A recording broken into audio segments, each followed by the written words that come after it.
All right, we continue now as we talk to Randy Sutton. He's a former lieutenant, and we're talking about the business of electing these defund, dismantle, no bail, reimagine the police candidates. It seems like this guy is well on his way to victory, even though Eric Adams, the current mayor, who has not been polling well, just dropped out of the race this weekend.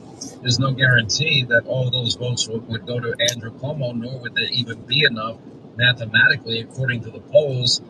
Donnie has a 20 to 23% lead in incredible polls that have come out recently. I imagine Curtis Lee will get some support. You know, what do you think of Linda's idea, which is maybe that Cuomo and Sliwa should team up? You like that idea? Well, I think that if there's going to be any, look at Cuomo. I mean, I'm sorry, John, but this is the best that the largest city in America can do.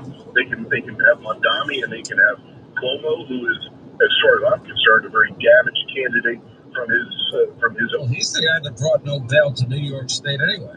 Yeah, exactly. He's a part of the problem as well, and it's very frustrating to know what's taking place and to watch this. I'm better. I'm feeling much better today. The Tigers won yesterday. These are the best candidates. Or the day before yesterday. Doing much better. I appreciate you. I was lurking in Callahan's chat. I just didn't want to. It's going to be very damaging. Giving the dog a bath and jumping in the shower. I'm going to do some dashing. We're going to see more and more officers. Come on over to Rumble once you're able to. And you're going to see the crime and more out of control around. than it has been. And then what's going to happen? Then President Trump is going to have to send troops into New York as well. This is madness, absolute madness.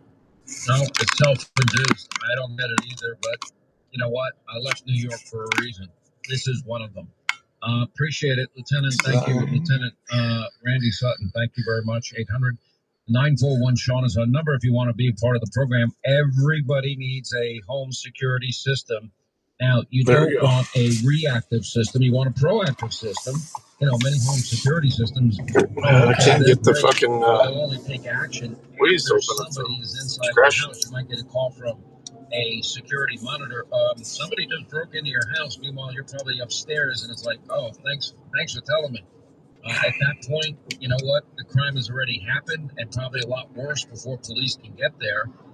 This is what makes SimpliSafe different. They've been with us over a decade. SimpliSafe.com/Hannity today. There's no safe like SimpliSafe. You are listening to the best of the Sean Hannity Show. Don't forget, catch the Sean Hannity Show weekdays right here on this station, and stay tuned for more right after the latest news. This is a special alert to all Americans who own a vehicle with less than 200,000 miles with an auto warranty about to expire or with no warranty coverage. Or McDonald's. Let's go. It's announcing a low-cost month-to-month vehicle protection plan that is now available to the public to save any driver out-of-pocket expenses on future auto repairs. Call now to find out how you can pay almost nothing for covered auto repairs. Yes. Yeah, I don't understand why this doesn't work. Well, for some reason, Waze isn't working. For all drivers to call for a free switch over to Maps for now. 800-619-6488. Drivers who are covered will not have to pay for covered repairs again. This protection plan is at an all-time low. Additionally, drivers who activate this vehicle protection today will also receive free roadside assistance. I'm going to switch that app over to options at no additional cost. Call us for your free quick quote today. 800-619-6488. Yeah, I was watching. I was paying attention. 619-6488. Yeah, Call 800-619-6488. Again, 800-619-6488. Do you have a luxury watch you no longer wear or want? Why not sell it for cash you could use now? Worthy is a selling partner you can trust to get you the best value for brands like Rolex, Patek Philippe, Audemars Piguet, and more. With thousands of 5-star reviews and features in publications like the New York Times and Forbes, Worthy has already helped 80,000 clients. I'm having some issues, technical issues here, that's why I haven't. And jewelry. With our secure online auction, Worthy will help you sell your luxury watch fast with zero risk. You're in complete control. Was it? And once your watch sells, payment is fast. If it doesn't sell, we return it to you for free. No strings attached. At Worthy, we succeed when you do because we share the same goal to maximize your earnings. Why settle for less when you can get more? And now, for a limited time, Worthy is cutting fees in half for SiriusXM listeners. Get 50% off your Success Here we go. Go to worthy.com/50. That's worthy.com/50. If you are 65, We got her working. Inflation is hitting everyone hard right now, especially when it comes to healthcare. Over the last 10 years, healthcare costs have skyrocketed by, get this, 230%.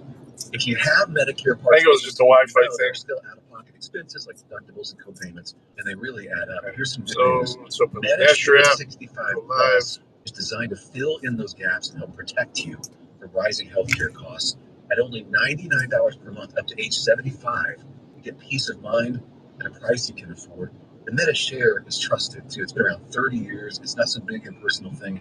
It's a community of people helping each other, business owners, pastors, retirees. People love it. MediShare 65 Plus just makes sense. To learn more, give them a call. They're great. I have been actually.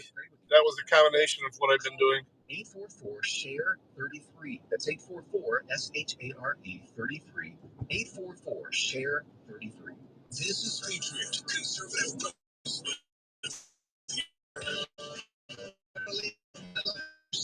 That day in Butler. Very good. All right, we're live. I was saved by God to make America great again. I believe that. This is Sirius XM Patriot. We're going to swing over by Swanton real quick. If nothing happens there, we'll head into West Toledo, Mommy area. Chances of ending the government shutdown quickly are dimming. Baseball game will be coming on around 8:30. Tigers in Seattle. Johnson says Democrats keep insisting on things they know cannot be done. I don't have anything to negotiate. Leader Finn and I can't take off Republican priorities that we put in the CR and say, hey, is that better? Could you vote for that? Because we didn't put them on there in the first place. Right? Because Republicans are irresponsible. We're operating in good faith. We're trying to get the Democrats to do their job. Democrats, Republicans dig in over funding battle. White House correspondent Greg Claxton. Yeah, we'll see. The federal government shutdown will stretch into next week after the Senate failed again to pass a temporary funding measure to reopen the government. And neither side is showing signs of blinking. White House Press Secretary Caroline slammed Democrats, saying this madness must end. At the Capitol, House Democratic leader Hakeem Jeffries complained that President Trump and Republican congressional leaders are deeply unserious about ending the impasse. Greg Clugston, Washington. Alaska Republican Senator Dan Sullivan blames Democrats for this shutdown, saying the rejected GOP bill that would have kept funding at current levels. This is a clean CR. And by the way, it's a bipartisan clean CR, both in the House and both in the Senate. By that, it just continues to fund government at current levels, no side benefits one way or the other. Sullivan was interviewed on the Salem Radio Network. More Americans are living paycheck to paycheck. A Goldman Sachs report says by 2033, 55% of workers will be living paycheck to paycheck, with the number going up to 65% by 2043. And that all includes rising costs combined with major life disruptions. Yeah. The workers. Yeah. They got their butts kicked by Milwaukee today, though. And they won their wild card series, but man. Oh, there's one of those flock cameras. So what if there was going to be a resurrection of another people, an enemy people of Israel? Damascus's new film, Dragon's Prophecy, is in theaters tonight, only October 6th and 8th. We came back to a land that was largely barren and empty, and we brought it back to life. And we're going to keep it. Tickets not sold in theaters. Get tickets only at the dragonsProphecyFilm.com. Todd Nettleton, who is the voice of the martyrs, Real quick, he's traveled to all these restricted nations for over 20 years and met these courageous Christians. Well, that sounds good. When faith is forbidden, 40 days on the front lines with persecuted Christians. We want you to check it out. You can request a free copy by calling 844-463-4059, or you can visit dom.org/unashamed. Check it out. You will be inspired by this book. Yeah, I was kind of waiting for the sun to go down a bit so I wouldn't have to deal with the sun much. Takaichi as its new leader, making her likely to become the country's first female prime minister. BBC correspondent Shama Khalil reports. In her victory speech, Takaichi said a new era has come to the ruling party. Be right back. I'm just going to have to change to scrub it real quick and then use the wipers on it. See her as an advocate for progress. Takaichi is a staunch conservative who won't oppose legislation allowing women to abortion named after marriage, and is against tradition. She's also against same-sex marriage. A protege of the late former leader Shinzo Abe, Ms. Takaichi has vowed to bring back his economic vision known as Abenomics, which involves high fiscal spending and cheap borrowing. The LDP veteran is hawkish on security and aims to revise Japan's pacifist constitution. Breaking news and analysis at townhall.com. I just don't. The Monk Event Show. Because if somebody tries to hurt me or harm my wife or another family member, I'm not surrendering. If I manage to protect myself or a family member, I'll lose everything. All right. It's not a just system. In order. Go. All right. Even if I'm the good guy, even if it's self-defense. Hey, Johnny. Weekdays starting at 6. Well, come on in. We're constantly making promises to ourselves to live healthier. We're going to exercise more, eat right, and drink right. Well, isn't it time you start thinking about your water? Drinking right starts with Aquasana. Aquasana water filters give you immediate access to cleaner, healthier. So that issue I had with that quote-unquote contract violation, I got it resolved. PFAS, bacteria, and other impurities you don't want. I got an email from their customer support today. It's so good you'll notice an immediate difference. No worries with that anymore. Pure, delicious water. So whether you're washing vegetables or enjoying a post-workout shower, protect your whole home from contaminants with an Aquasana water filter. After all, healthy living starts with healthy water. Visit aquasana.com and use promo code SXM to get up to 50% off select systems. That's AQUASANA.com. Promo code SXM for up to 50% off. Aquasana. Better water, better you. Let's go hang out at have to keep talking. It's more the other end of town. This fall, Megyn Kelly is taking her show live to cities nationwide. Actually, it raised my ratings up again, too. I'm going to stand on these. Oh, I know I didn't. That's why I was so pissed about it. All the things that we say all the time. For the night when that happened. We're going to make it safe for me. We're going to make it safe for my team and my guests and you. And do something really important, which is say what's true and what's real. And I would love for you to join me. MegynKelly.com for the tickets. Now, back to the best of Sean Hannity. It is a nice one, isn't it? That's what Eggsy was just saying.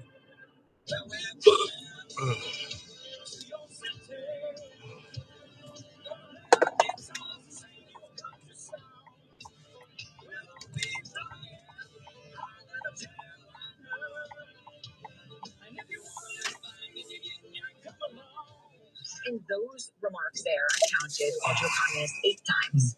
Are you? I know I'm not going to get an order until I start heading for... I mean, his to-do list, I think, just says golf, attack black women, attack enemies, alienate our allies. There is no insurrection. There is no threat to national security. And there is no need for military troops in our major city. Freedom is back in style. Welcome to the revolution. Yeah, we're coming to your city. Don't play our guitars and sing you a country song. New Sean Hannity Show. More behind-the-scenes information on breaking news and more bold, inspired solutions for America. Hour 2, Sean Hannity Show. Thank you, Scott Shannon. 800-941-SEAN if you want to be a part of the program.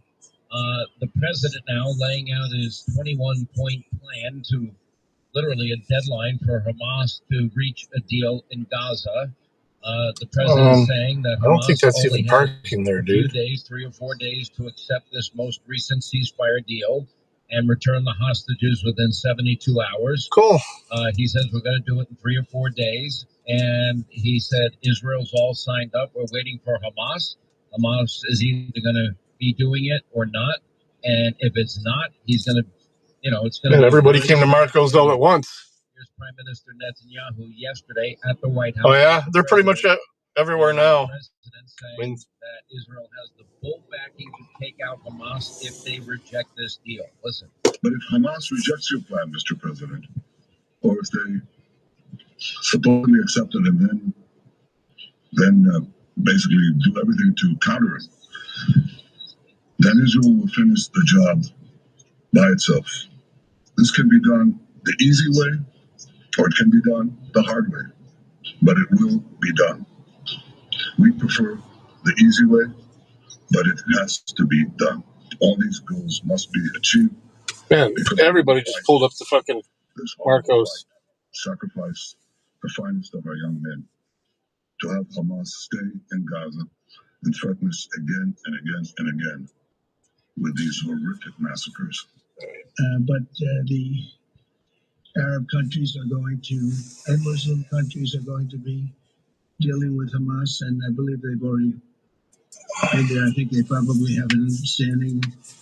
They haven't maybe mentioned that, but I would imagine they do, otherwise they wouldn't have gone as far as they've gone.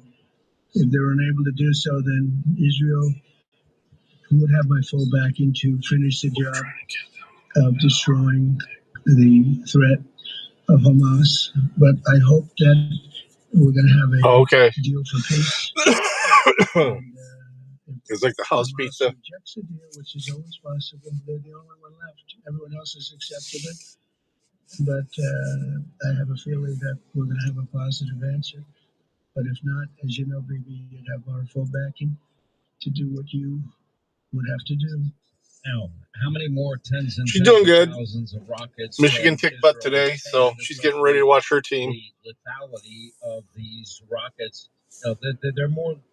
They're for example. I keep an eye on it. I'm not a Ohio State fan, but when I'm with her, as long as Michigan's not playing, we watch them both. In other areas, those missiles that got through the missile defense system of Israel, now they were moving towards 4,000-pound ballistic missiles. When you look at the missiles sent from Hamas and Gaza, yeah, we're gonna roll. South and this guy, I don't know what the fuck he's doing.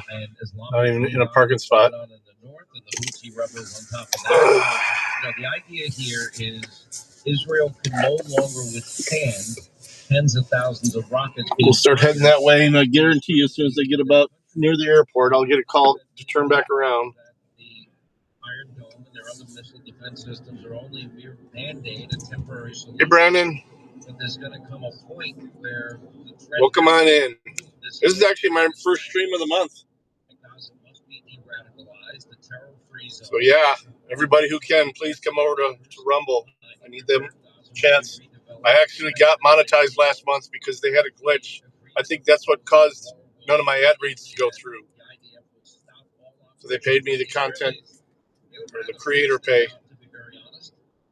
Which is cool. And they're giving peace a chance. And within 48 hours of Israel publicly accepting the deal, all living and deceased hostages must be returned.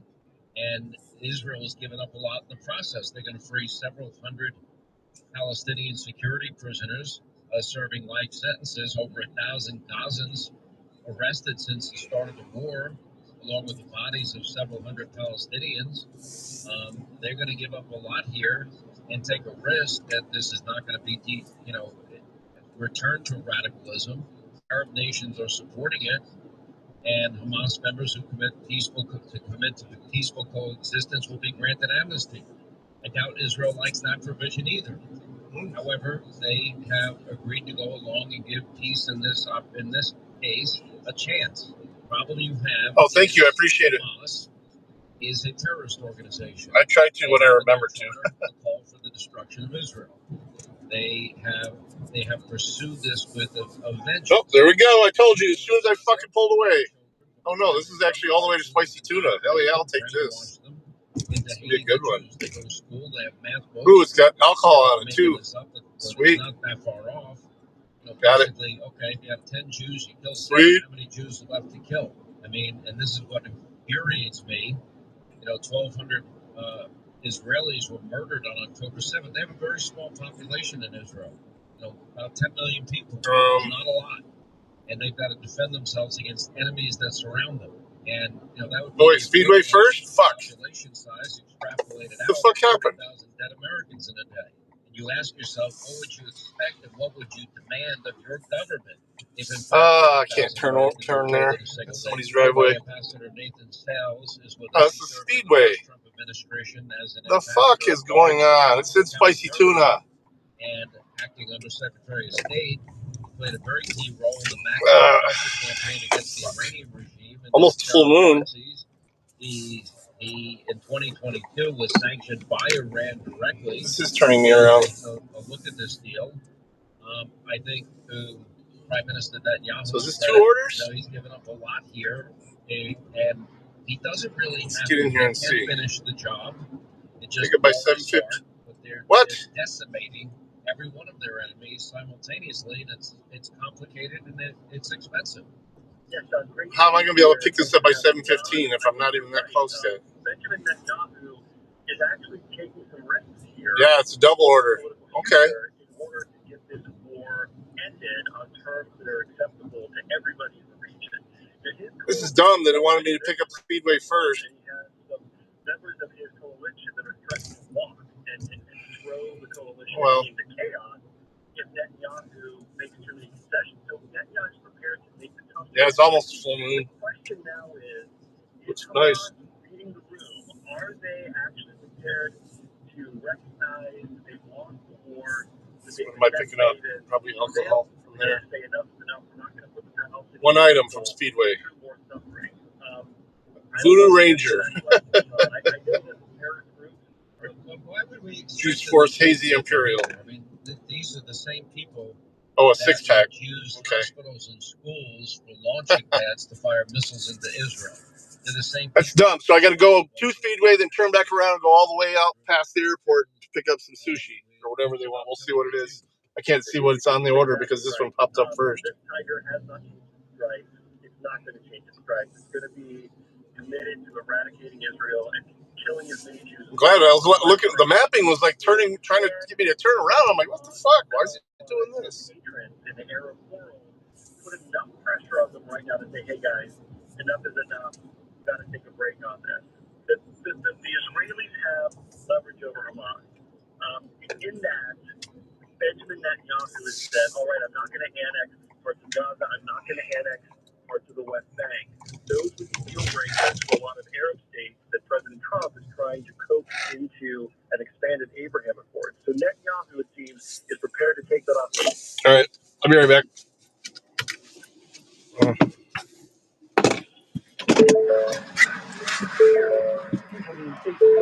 Conditions are met. A de-radicalized population, a disarmed Hamas, a technocratic Palestinian government that's not corrupt and that doesn't teach their people to be Jews and try and kill as many as possible.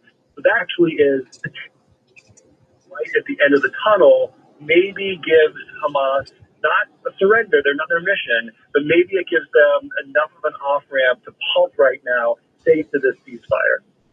All right, but I mean, based on their history, what I like about this deal is they're giving a very small window for Hamas to make a decision. The 10 leaders have been taken out by these leaders, including of Hezbollah. He was a leader for 32 years. They have been taken out. The Iranian regime has been decapitated in many ways, and they've been funding all of these proxy wars. It'll take a while for them to rebuild, but I don't think they've given up their commitment towards terror, and nor do I think they want to join the civilized world. We'll see what the people of Iran ultimately do. But it seems to me that this is the moment of truth. This is the tipping point. Now or never. Yeah, it's now or never. This war has been going on for almost 2 years. There's several dozen living hostages living in hell, absolute hell on earth for the past 2 years. All right, now to go get some sushi or whatever it is.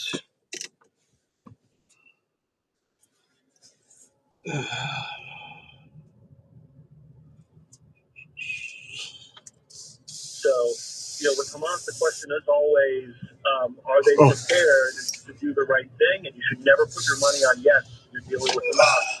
But is there going to be enough pressure from Qatar, from Egypt, from others in the Muslim world, the Arab world, to squeeze Hamas? I ain't gonna make it through this. To withdraw protection, to withdraw patronage. Is there the will in the Arab world to force Hamas to sign on the dotted line? Well, I guess time will tell. But it seems like 3 or 4 days is not a long period of time, and in 3 or 4 days, that will be the equivalent of day 51. Remember, the president gave Iran 50 days, on day 51, the Israelis struck, and they struck hard, and they took out, so much infrastructure, military infrastructure, and missile defense systems of the Iranians that it. Spicy tuna. Way for President Trump to act and take out the nuclear sites. That's right. The president. Let me see what it is. Actually, I can see now. Iran showed communication from Hamas. Give us some time to make a good decision. That's good for the Palestinian people, and that's good for security in the region. But eventually, his patience runs out. And the Iranians found that out the hard way. And when day 51, we got miso soup, crab rangoons, and a volcano roll. Spent the past 9 months orchestrating diplomacy, trying to get a peace deal that would be acceptable to all parties. This sounds like his final and best offer. And you heard it yourself yesterday. If the Hamas guys say no, all bets are off. Back to Israel to the Hill, finish the job kinetically. Quick break, we'll come back. We'll continue more with Ambassador Nathan Sales. What will Hamas do? They have 4 days to get it done. Will they buy into a deal supported by Arab nations, Israel, America, or will they choose terror and death?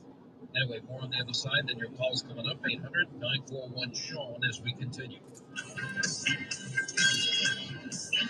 The kids want to stand on the steps singing terrible songs and cursing out Trump. You have one guy over there shouting, ever wonder if these people ever go to work? Me too. Throw that out. This is the Sean Hannity Show. 9:36. Okay, it gives me 6 minutes there. Spice up your fall with exclusive music specials. She was Cuban.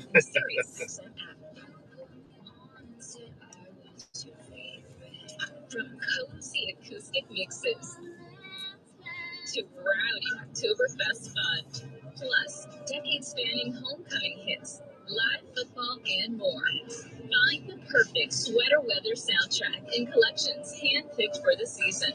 Just search fall in Sirius XM app. Hey, Missy. Hey, all the states now. Meet us over on the Rumble. What matters to us, our families, our freedoms, and our country. That's why I made the switch to Patriot Mobile, America's only Christian conservative wireless provider. With Patriot Mobile, see if I can find the quality service on the same great networks. And football game until our veterans and defend our freedoms. It's time to put your dollars where it counts. Join me in switching to Patriot Mobile today. Go to patriotmobile.com and use code SXM76 for a free month. Or call 833-239-3075. Secretary's my planning contracts. They got a big pass play, 48 yards, down to the Northwestern 20 with the Wildcat. Houston faces Texas Tech at 7 p.m. Houston. Speaking of Mila, a little Resident Evil, getting home on 4th down and lowering boom. And how about Cam Lenhart? Off the line. Thank you, I appreciate it. Tons of opinions. John Butler with the words of, boy, this is where you want to get the headset of Jessica Cootie down. Why is this not working?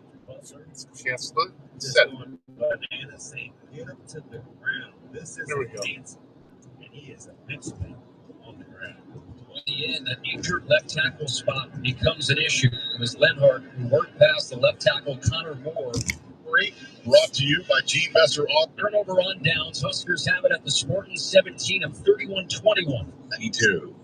I'm Mick Kern with It Happened in Baseball. September 20th, 1958 and June 11th, 2003. That represents 22. This time they put a field goal drive together.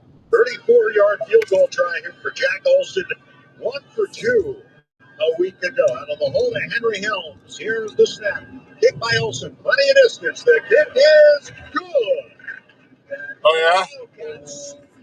Now the Vikings should spank on them.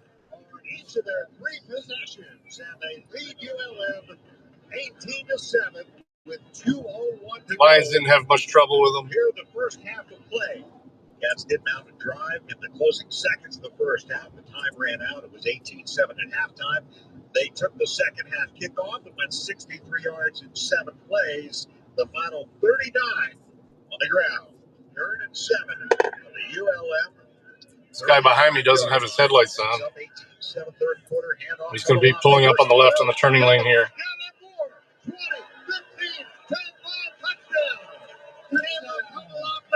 Not even driving lights. Was it say too sexy? It played? Ooh, licensed and registered. And they lead it 24-7. So 25-7 with the extra point after a ULM punt. Cats on the move again. This time hit back at their own 9. No problem. First down to the 49-yard line of ULM. Albright and Welsing line up on the right side of the offensive line. I'm in the running back behind the quarterback. Stone makes the give. Hit as he throws. Willie's got it. And there he goes. 20, 15, 10, 5. Touchdown, Brendan Willie. Just as Stone was unloaded upon, he got rid of the ball, and Willie was wide open. Touchdown, Northwestern. 49 yards, and the Wildcats breaking it open here in the third quarter. Yeah, they weren't done yet after a 3-and-out by ULM. It was Stone going in the air again. Fourth down, 4 yards to go at the 6. From the left end, the running back to the right of Stone. 2 receivers left, 1 to the right. Fourth down call for the Cats. Wait the snap. Here it is. Stone on 4th down. Stone rifles it. Touchdown. Drew Wagner. Got inside it. Caught it beautifully. Yeah, it is. It's a lot brighter than what it really is. That's for sure. I just looked up and saw. You're right. Yeah, it's a lot darker than what it looks like on the camera. Here in the third quarter.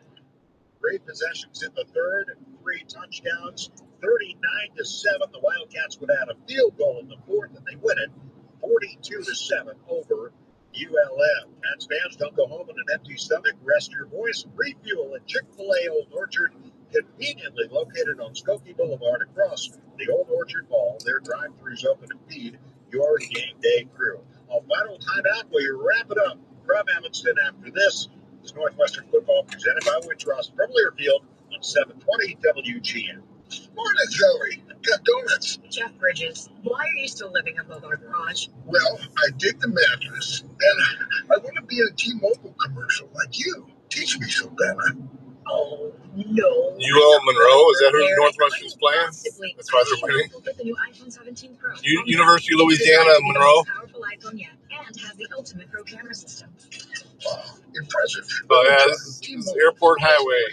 Get iPhone 17 Pro because they've got the best network. Nice, Jeffrey. You heard that. T-Mobile is the best place to get the new iPhone 17 Pro on us with eligible trade-in. Why are you slowing down so much? What are we having for lunch? Dude, my work here is done.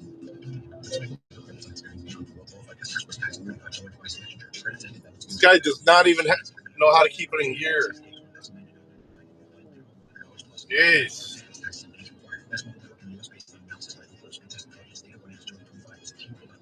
You're tuned in to Northwestern Wildcats football. Here's the voice of the Cats. I'm over here. I got to make a left-hand turn in about a mile, but this guy's making me feel weird. So I moved over here. Not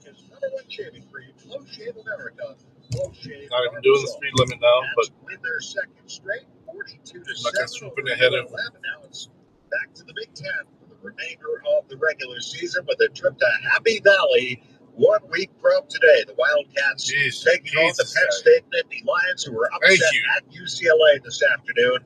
It is a 2:30 game Chicago time. We'll be on the air with our pregame at 2 p.m. Central Time on ESPN 1000 and wherever you hear our broadcasts. And we certainly hope that you will join us then. Many thanks to our producer engineer here in Evanston, Brett Jackson. Adam Phillips. Brett Jackson back in our studios along with our producer, Alan Poppy. Thanks to Mark Carmen for his help with halftime scores and our spotter, Steve Bennett. And thanks to Dan Purser for pitch hitting for Ken Albrecht, who will be back with us next week. Stay tuned. Blackhawks hockey coming your way next, already in progress. Now for Dan Purser and our sideline reporter, Jake Saunders, this is Jay Bennett. Thank you for joining us. I'm an Internet Channel 90. Follow every second of the action on NHL Network. From behind the bench to every play on the ice. If it's hockey, it's on SiriusXM NHL Network Radio. SiriusXM 91. For Sirius XM Sports, I'm Ryan Payton. You know, there's no doubt that Barry Bonds is a controversial figure, so much so that maybe not in the Hall of Fame, but there's also no denying the amazing things he did on the field. His 762 home runs are more than anyone has ever hit, 73 coming in the 01 campaign, which is still the all-time record for a single season. But maybe the most remarkable thing about Bonds was how much opposing teams feared him. He walked 2,558 times, which is another major league record. That's more than 1,000 walks than the 1,500. Oh, this fucking idiot. Are you kidding me? He was so good that he was. How are you going to fit in this parking lot? 688 times. Of those walks, 41 came with the bases empty. 1 came with the bases. I was going behind there. Okay. I was like, what the fuck? Oh, yeah, that's right. LD's over there. In which he hit 73 jacks may not have even been his season. That probably came in 04 when Bonds posted an on-base plus slugging percentage of 1.422. That is also a single season major league record. And Bonds did this at the age of 39. Now, many suspect him taking performance-enhancing drugs, just like so many others around the game at the time did. But none of them were able to do anything close to what Barry Bonds did. He had all facets of the game. He was a 5-tool player, and he was one of the best. For Sirius XM Sports, I'm Ryan Payton. Sirius be right back. Sports Radio is the place for expert advice, strategy, and information. Pick coverage of live. Sirius XM 87. I'm Frank Trachtenberg with your Sirius XM Sports schedule for Saturday, October the 4th. All times are Eastern, and please remember games, times, and channels are subject to change. Check SiriusXM.com for the latest updates. In NCAA college football, Prairie View A&M takes on Alcorn State at 4 p.m. on Internet 983. Arkansas State faces Texas State at 4 p.m. on Internet 993. Nebraska hosts Michigan State at 4 p.m. The Nebraska feed on Sirius 132, XM 197, and Internet 959. Michigan State on XM 390, Internet 980. Oklahoma faces Kent State at 4 p.m. Oklahoma feed on Sirius 111, XM 192, and Internet 962.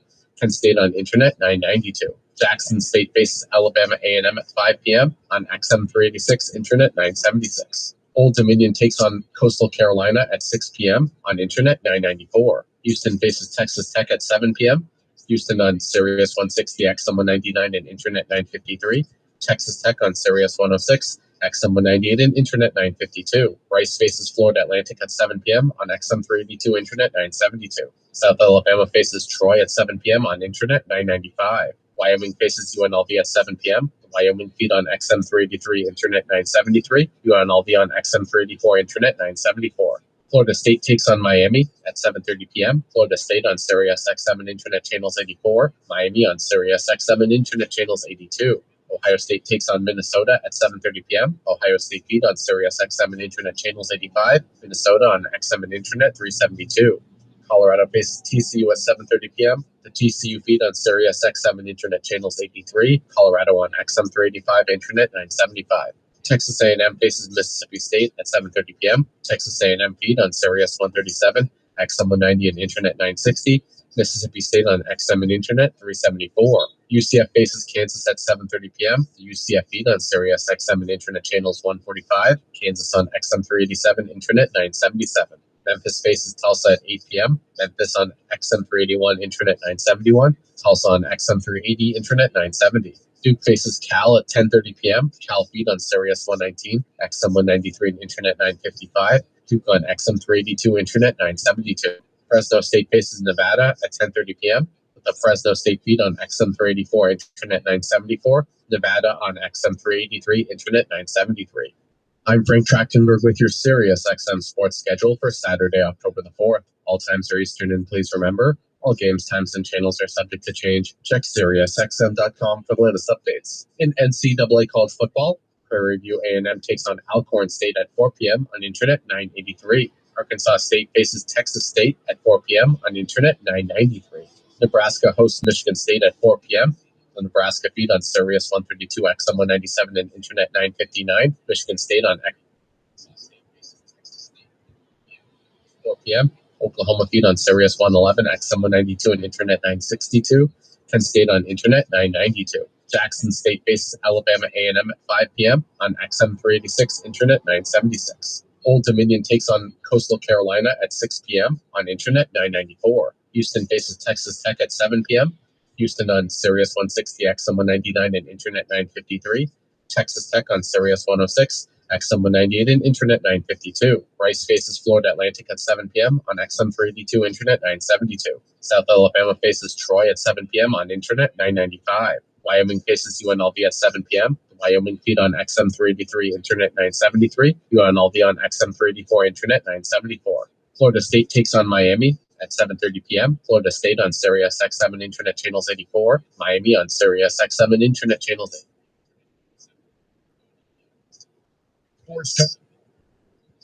Covering sports with a passion and knowledge you need. Mad Dog Sports Radio. Sirius XM 86 and the SXM app. I'm Nick Kern with It Happened in Baseball. The Dodgers left Brooklyn, relocated to Los Angeles in time for the 1958 season, a move some people back east have never forgiven them for. Nonetheless, life in the California sun proved to be beneficial for the old Trolley Dodgers, as they've won the World Series 5 times since moving. They only managed to turn that trick once back in Brooklyn. The LA Dodgers also enjoy developing rookies. From 1979 to 1982, a Dodger freshman took home the National League rookie.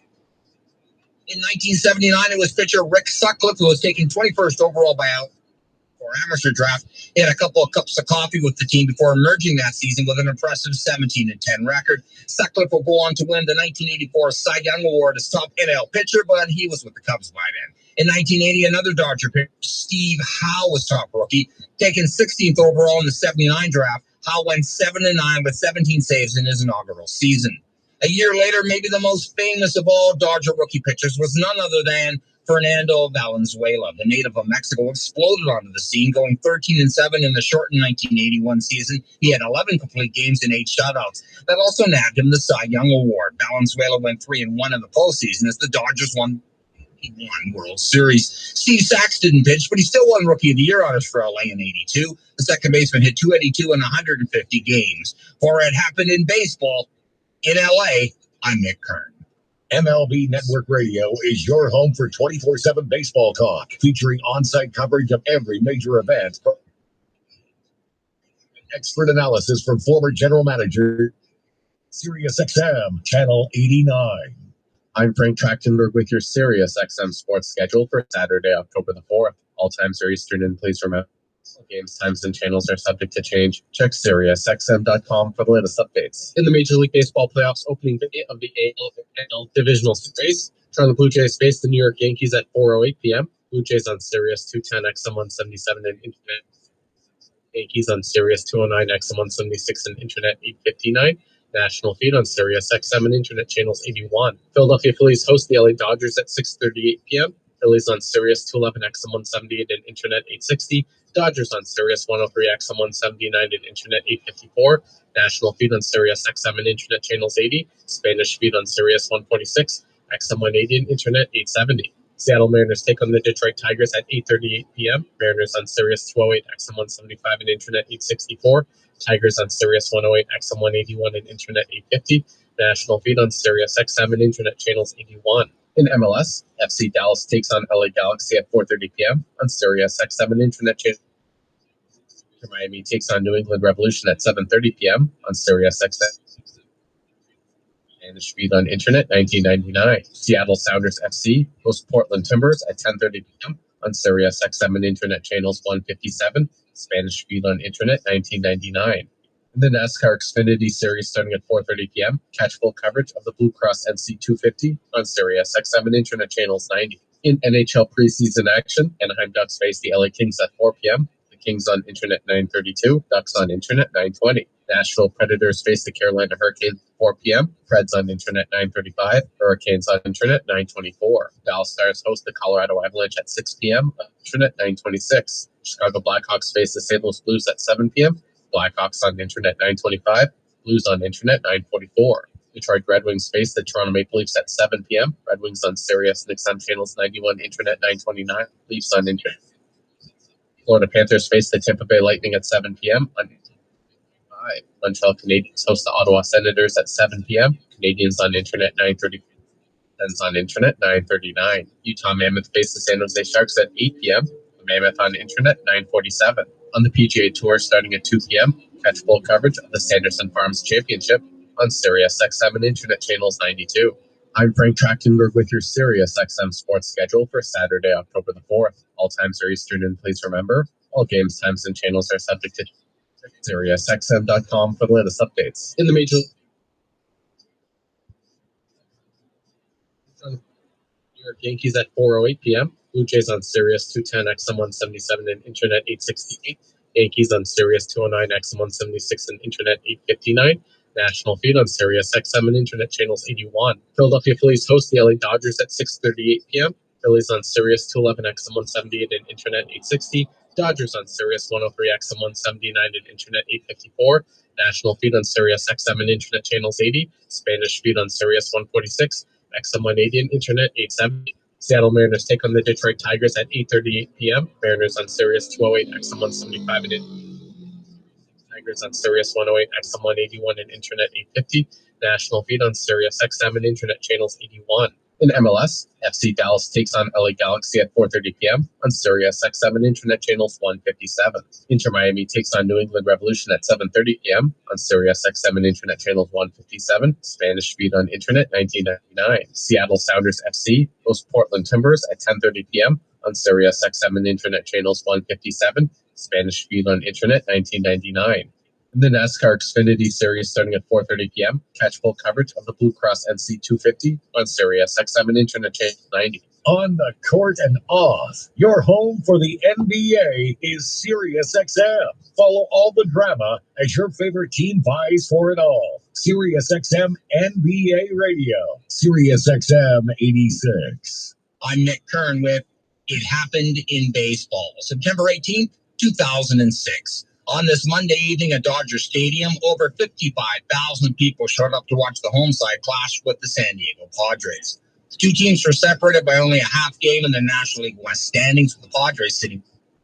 They roared out to a 4-1 lead after one inning, LA tying it up after three. But heading into the bottom of the ninth,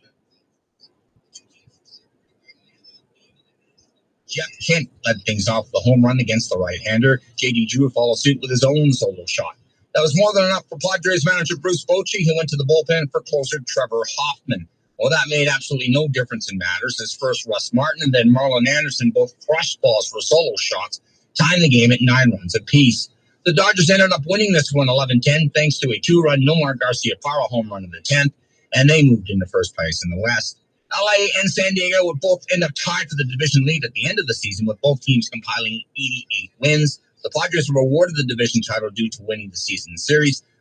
Both teams, though, bowed out in the first round of the playoffs. But on this day, the Dodgers ruled the roost thanks to those 4 straight home runs, which tied a major league record. The 4th time it had been accomplished. The Twins turned the trick in 1964, as did the 63 Indians and the 61 Braves. Recently, the Red Sox, White Sox, and Arizona Diamondbacks have all joined that club. For It Happened in Baseball, I'm Nick Kern.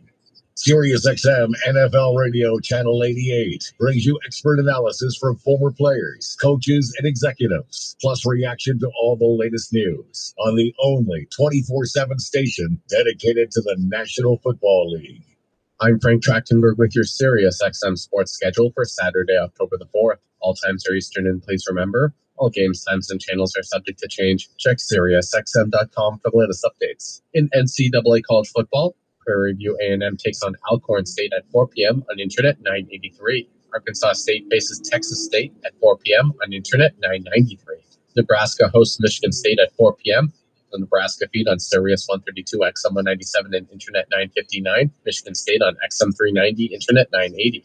Oklahoma faces Kent State at 4 p.m. Oklahoma feed on Sirius 111, XM 192, and Internet 962.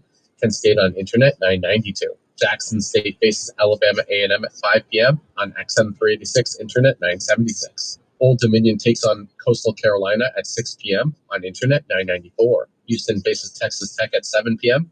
Houston on Sirius 160, XM 199, and Internet 953. Texas Tech on Sirius 106, XM 198, and Internet 952. Rice faces Florida Atlantic at 7 p.m. on XM 382, Internet 972. South Alabama faces Troy at 7 p.m. on Internet 995. Wyoming faces UNLV at 7 p.m. Wyoming feed on XM383, Internet 973. UNLV on XM384, Internet 974. Florida State takes on Miami at 7:30 p.m. Florida State on Sirius XM and Internet channels 84. Miami on Sirius XM and Internet channels 82. Ohio State takes on Man, they're freaking packed up in there. Ohio State feed on Sirius XM and Internet channels 85. Minnesota on All right. 372. Colorado faces TCU at 7:30 p.m. The TCU feed on Sirius XM and Internet channels 83. Colorado on XM 385, Internet 975. Texas A&M faces Mississippi State at 7:30 p.m. Texas A&M feed on Sirius 137 and Internet 960. Mississippi State on XM and Internet 374. Yeah, style points aren't going to count in any column here today. Yeah, You just want to get away and get out of this thing with a win. And there's a certain point in that second half when you're down 21-14, all of a sudden you're thinking, well, this might not be the homecoming. Which way am I going? After you block a punt, you're up 14-0, and Carter Nelson's running into the end zone. You never thought Just walking back the way I came. in the third quarter. Isn't that fucking awesome? Nothing. The offense was working almost nearly 3/4 of this. Yeah, that's stupid. It should have just had me pick up the beer on the way. Momentum changing plays. Yeah, there's still issues on 3rd and longs and tackling and all those things. But a couple picks from Deshaun Singleton today. Way back. Tackles behind the line of scrimmage. They had 4 sacks today, 12 tackles for loss. So they made some momentum changing plays. And credit this offense. It took them a while to wake up. Boy, did they. In that 4th quarter, 17-point fourth, and you're feeling good heading to your cars today. And what, now you're going to go on the road the next 2 weeks, and it gets even tougher. Where the fuck's the game I at? roll your eyes at this because I had flashbacks to Super Bowl 54 when the Chiefs were playing the Niners. So weird. Needing a big play, they find Tyreek Hill on a play that they call WASP, but a play that was wide open on the sideline. Nebraska had a play very similar to that, where they needed a spark offensively, needed to pull themselves out of the offensive rut they were in for 6 consecutive drives. It's fucking 13 miles back the other way. And then obviously the capper with Isaiah Hunter. To make that play, to kind of pull themselves back into the ball game in real time, I think you diagnosed how big of a moment that was. Yeah, it was huge, right? And I was being a little greedy on the play tomorrow. I wanted the ball going to the front side, so Find this fucking game. They were okay there. But the play to Hunter is kind of a microcosm. Excuse me as I had to sneeze there. I think it's a microcosm of what this season may entail tonight. You win a one-on-one matchup, you break a tackle, and the rest, it's just paper, right? And so many times, Casey and I, you'd be to your door, Cub. There we go. It is a catch at the sideline. It'll be first and goal at the 10-yard line. So 1st and goal at the 10, and the Gophers now, Lindsey is 8 for 8. Has not had an incomplete. And Minnesota, 1st and goal. Darius Taylor, the running back, spotted the ball on the left hash. Biggie over there got somebody. Well, a couple of them. 2 sheriff deputies. Goes Tracy.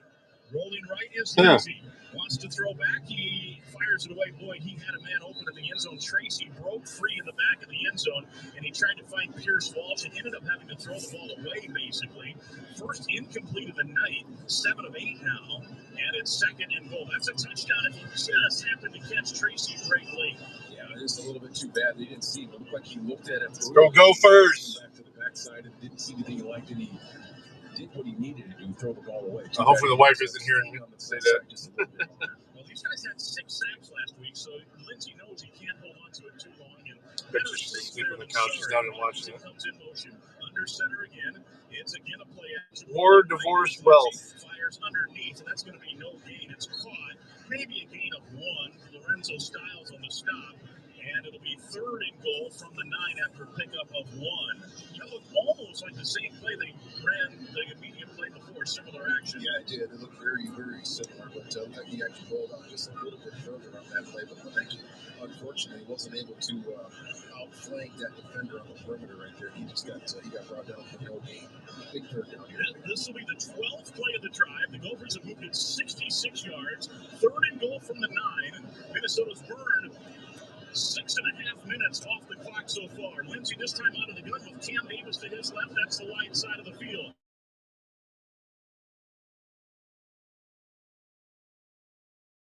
Can't hang on down near the 3-yard line. Devin Sanchez was the man there, a freshman, the cornerback, and Tracy upset with himself for not hauling it in. Also, maybe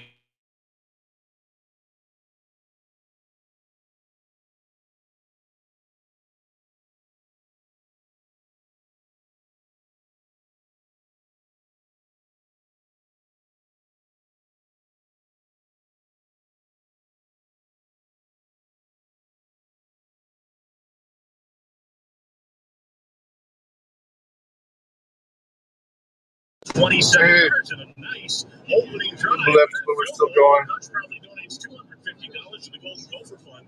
Old Dutch Foods, proud to be a longtime supporter of the Gophers and the University of Minnesota. Old Dutch Foods, alumni-owned, Minnesota-made. Quality snacks since 1934.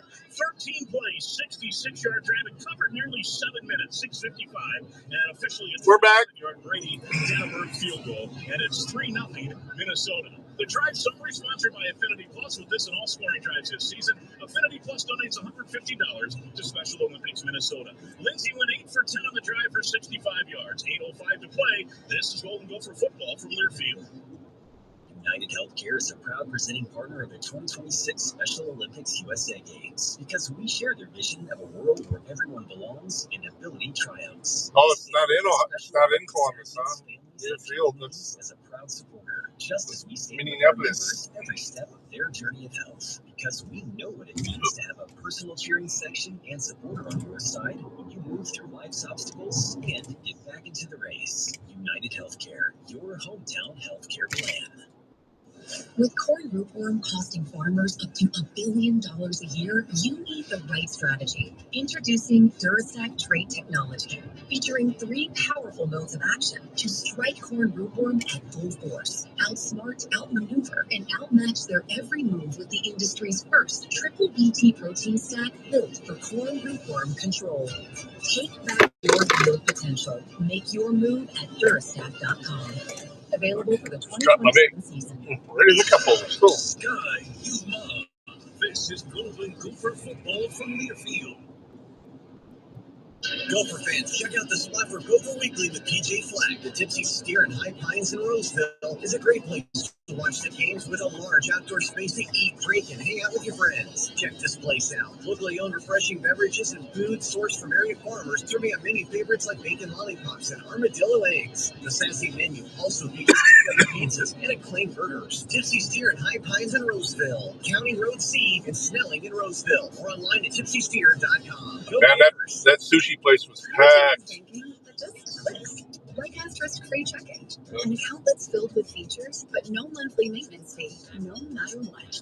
Because it's your money, right? So we think... They kept asking me if I still wanted to do the order. I'm like, I've already fucking halfway done the order. I'm going to continue. Is your bank looking out for you? Maybe it's time to switch. Visit your neighborhood Huntington branch or make the switch at huntington.com/yourmoney.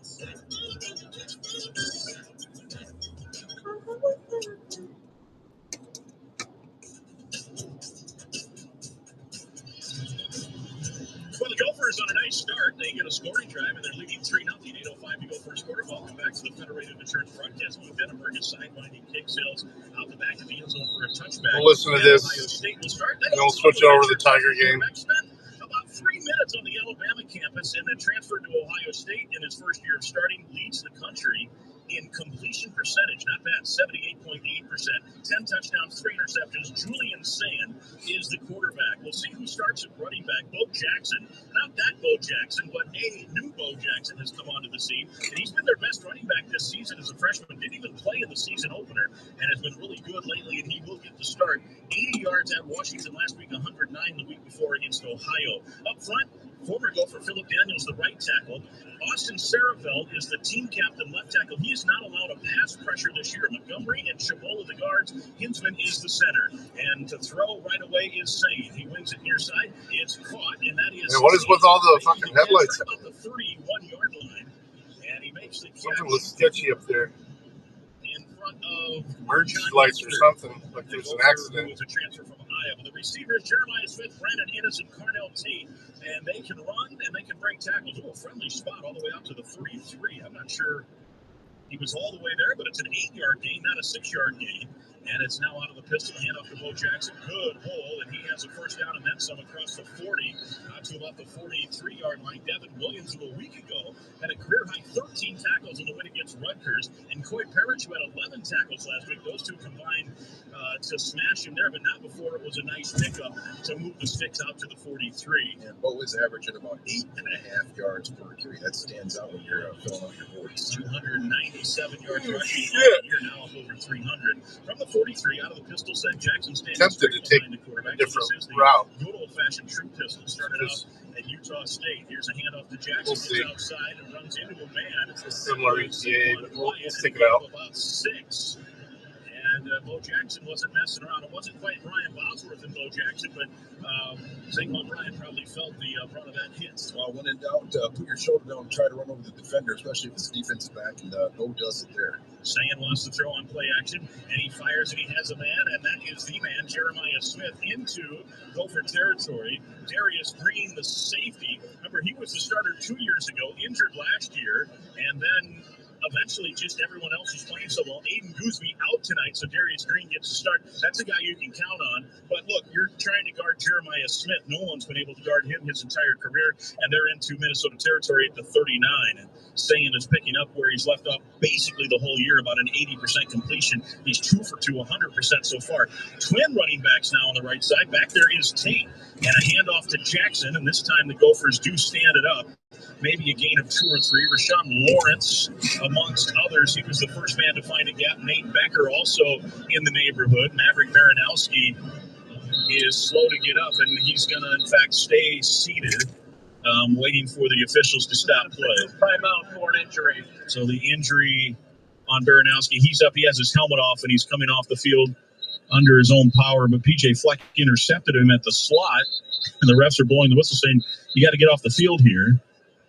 Well, it looks like he's not too dinged up. He sat down for a little bit, then he got up and came off the field. So hopefully he'll be able to come back out on the field. He is our second leading tackler. We certainly need him this afternoon. We're going to be successful. That was a good job at the line of scrimmage there, Mike. That was one of the few times that we won at the point of attack. Of course, only a 1 yard gain on that play. Jeff Robertson is in. He's the 6th-year player, transfer from Oklahoma State. Jackson stays in at running back. You're right, DT. That was a gain of about 1.5 yards.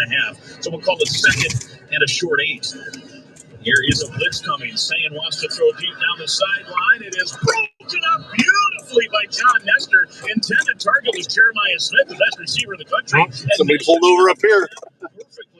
More cherries and berries. To knock the ball away. Yeah, I'm sure that Julian Sayan's going to be wishing he put that ball a little bit farther on the outside so that his receiver would be the only one that had an opportunity. But Nestor, you are right, Mike, step for step, and had his hand on the, kind of like in that chest play, able to do a little bit of hand fighting is what you need to be able to do with that play. That's a securing great coverage moment. Honey Bear, Financial Insurance, soft ice cream and sandwiches. On a confident financial future. 3rd down and long. Here's Sayan wants to throw. Oh, and he's got a man all alone. Sayan, and he fell over his own feet. He caught it and easily had a first down, but tripped on the 35-yard line and gained only 3. He had all kinds of green space. Nestor was in hot pursuit, but well behind. And it's going to be 4th and 6. And from here, it'd be a 57-yard field goal. So the punt unit is coming on here, I believe. Nice. No, it will be a field goal of 54 yards. Wow. Jaden Fielding is the kicker. And now their shorter player are the Buckeyes. They may have to take a timeout. Coming onto the field late is Shabola. There's 10 to snap here. And now the Gophers send somebody in late. They may have to take a timeout. It's down to 5 to snap. And Ohio State's Ryan Day can't afford it. And yeah, he's going to take the timeout with 0 on the play clock. So the Gophers strategically sub there as the Buckeyes sent a guy on late and forced him to burn a timeout. Justin Guard's on the sideline. Go ahead, JG. Well, Maverick Baranowski, as you can maybe see, is already back out there for the Gophers. Missed that one play and went back out. But Darius Green has been here on the sideline on the bench. It looks like they're kind of working on his nose a little bit. He came back off the field, took his helmet off, looked like he was in a little bit of discomfort, and they had a towel over his face there for a while. Looks like they plugged his nose up with some tissue paper. He's grabbing his helmet, so he should be back in, but definitely was dealing with something there for the fight. Yeah, I've got myself paused after this order since I've had to do so much running around just to get myself back into play. Where's the road at? Oh, there it is. Visit mhealthfairview.org to learn about world-class care you deserve right in your backyard. So the Gophers were a little strategic there in forcing the timeout. Ryan Day certainly did not want to move this any further back, I think I've delivered to this house before. Is 38 yards. Gabriel B. That name is familiar. But he's got a nice leg out of the hold of the punter, Joe McGuire. Officially 53.5-yard attempt. Snap back, spot down. The kick is on the way. It is limping its way there, and it is no good. Just left. It had the distance, but it was dying on the way there, but it still had the leg, but it just kind of hooked a little bit too far left. So the Gophers hold, and we will take a break. Minnesota with a 3-0 lead. Minnesota makes its field goal. Ohio State misses its. And with 4:38 to go, opening quarter, the Gophers lead at 3-0. They're going to have good field position, too. How would you like to be able to listen to us while synced up to your TV in the comfort of your own home? Well, go to syncmygame.com to find out how. Oh, wow. From the Federated Insurance broadcast booth, this is Golden Gopher Football. No, I don't want to hear you guys, but I want to hear it for it takes our Tigers to be the best in the game. Announcers. Planning, commitment, resilience, sweat. That's why Old Dominion Freight Line, the #1 national LTL carrier for quality, works hard to be the best in the game and is proud to support those trying to be the best in theirs. Mitty still streaming? Freight Line, official freight carrier of Minnesota Athletics, helping the world keep promises. Know what the happiest bird is? Chicken. Coke fried chicken. Wait, let me rephrase that. Know what bird makes people happiest? Hand it to me. It's the first house on the right after Road E. Crunchy, juicy, perfectly seasoned. White House, Gravel Drive. The kind of chicken that disappears faster than you can say 8-piece, please. Or, let's be real, maybe 12-piece. Man, how about them Brights, man? How about them Brights? Jeez. So if you're shopping chicken, shop Cub fried chicken and shop happy. Today's game is brought to you by Barbasol Shaving Cream. This is Golden Gopher Football from Learfield. With the Planet Fitness Black Card, you can bring a friend anytime and so much more when you join today. You heard that right. Conquer the stair climber with your partner in climb. Enjoy a post-workout recovery session in the hydro massage and do it all again with access to any of our 2,700 PCE locations. Yep, I've been here. You coming? Get all the perks with the PF Black. Requested you hand them the order. Additional instructions are provided in the Dasher app.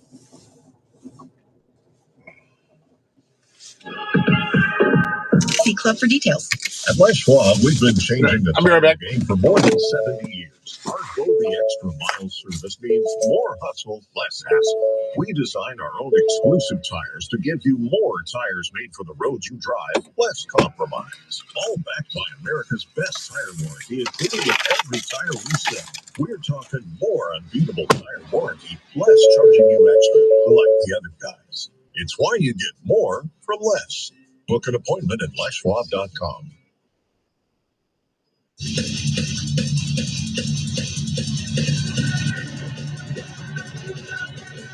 Gophers lead at 3-0 first quarter, and we'll have the football back. 1st and 10, Minnesota hits a field goal. Ohio State misses. And from their own 35, the maroon and gold with the ball, the quarterback Drake Lindsey. Cam Davis is the running back. First play of the drive with a 3-0 lead. Jalen Smith goes in motion.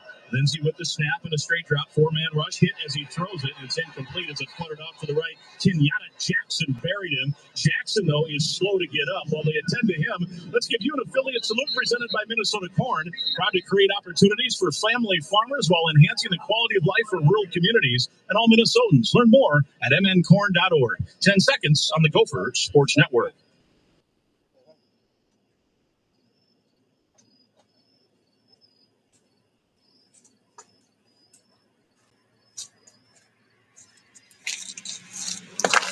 All right. So the Gophers' 3 points have been the first points that Ohio State's given up in the first quarter this season through their first handful of games. And now they're telling us they will take a media timeout. Something went wrong. Requested you leave the order at their door.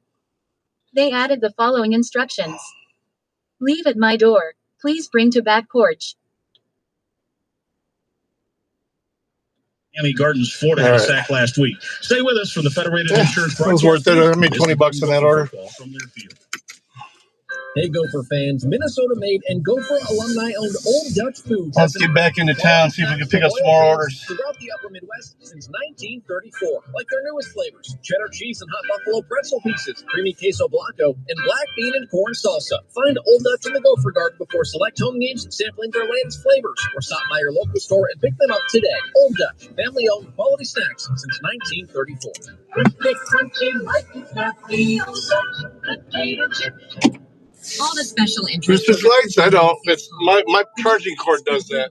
Center of the American Experiment does. Our policy fellows dig into the tough issues that matter to you and offer common sense solutions on education, tax. Yeah, I've got a RGB charging cord so I can find it in the dark without turning the light on. Like you. We are working every day to make Minnesota a better, safer, more prosperous place. We are American Experiment. See? Go to AmericanExperiment.org to learn more.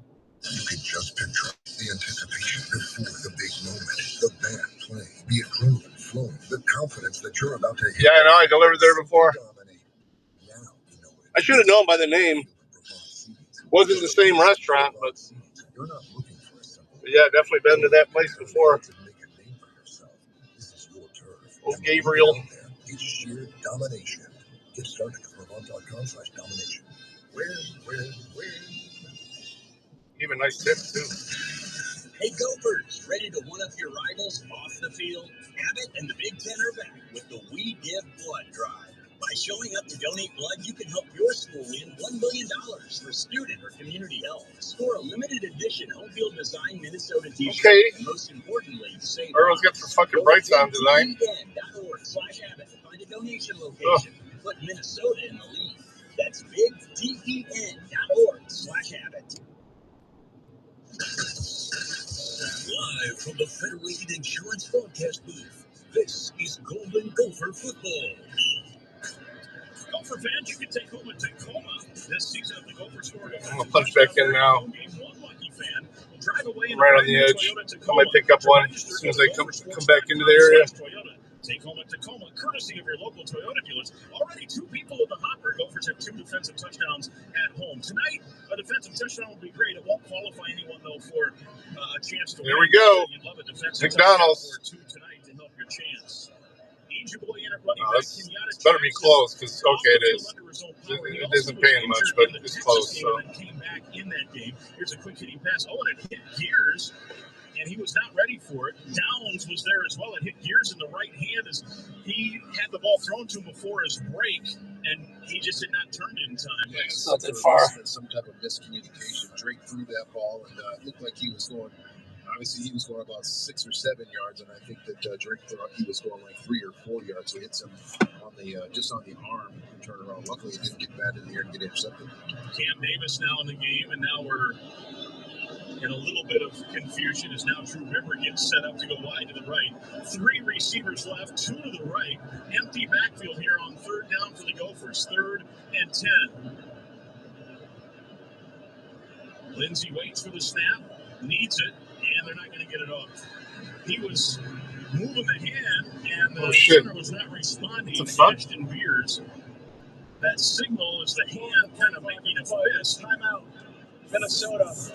Oh, they got the timeout first, so they earned the second timeout. 30-second timeout. Crowd did not like that, but and I didn't see it either. I knew it was getting close, so PJ got the timeout.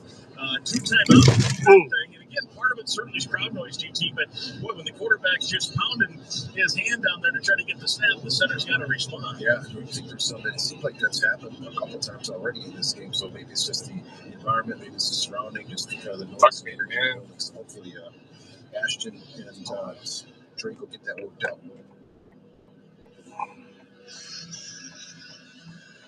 So let's see what the Gophers have in store here on 3rd Supposed to turn right at that bus stop. Drop on that 2nd down play with Jamison Gears. 2, and really wasn't a drop. I didn't want to make it. It was just a miscommunication. 2 to the left, 1 to the right. Different formation now. Brockington comes in motion left to right.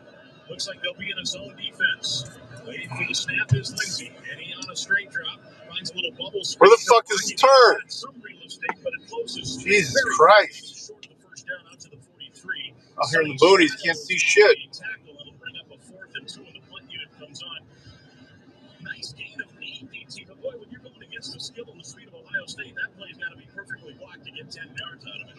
It does, and it also just needs to be, you want someone to break one or two more tackles on that play. You hope that Mackey's going to have an opportunity to use a little bit of his athletic ability, but there Ohio State had leverage on all angles. It was the best he could do to pick up that extra 2 or 3 yards at the end of that carry.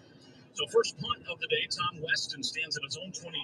Innes, who had a fumble last week on a punt return, and Washington high spiraling kick, angling to the corner, just a beautiful kick, and it's out of bounds inside the 10. Let's see where they officially will spot this. The side judge will come up at the 9-yard line. So a nice job there by Tom Weston to get that punt away and directionally kicking it out of bounds and landing inside the 10. That's a 51-yard punt and really kind of a field flipper. And for him, his 6th. Wish these railroad alerts would stop popping up on the map. That's why I missed the fucking turn, because it was a fucking railroad tracks. It goes over the turn alert. From zone 9, when we come back from the Federated Insurance broadcast booth, this is Golden Gopher football from their field.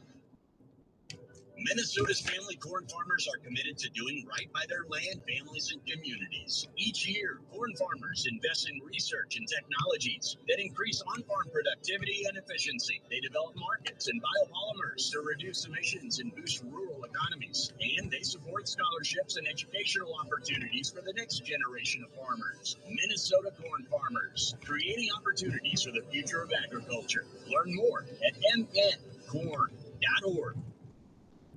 You depend on CenterPoint Energy to deliver energy for what matters most to you. We're getting all these Minnesota local commercials. It's funny. So we can all make a better tomorrow. That's why we're investing in the latest technology to reduce emissions, offer rebates on qualifying energy-efficient natural gas equipment, and provide energy-saving programs that help save you money.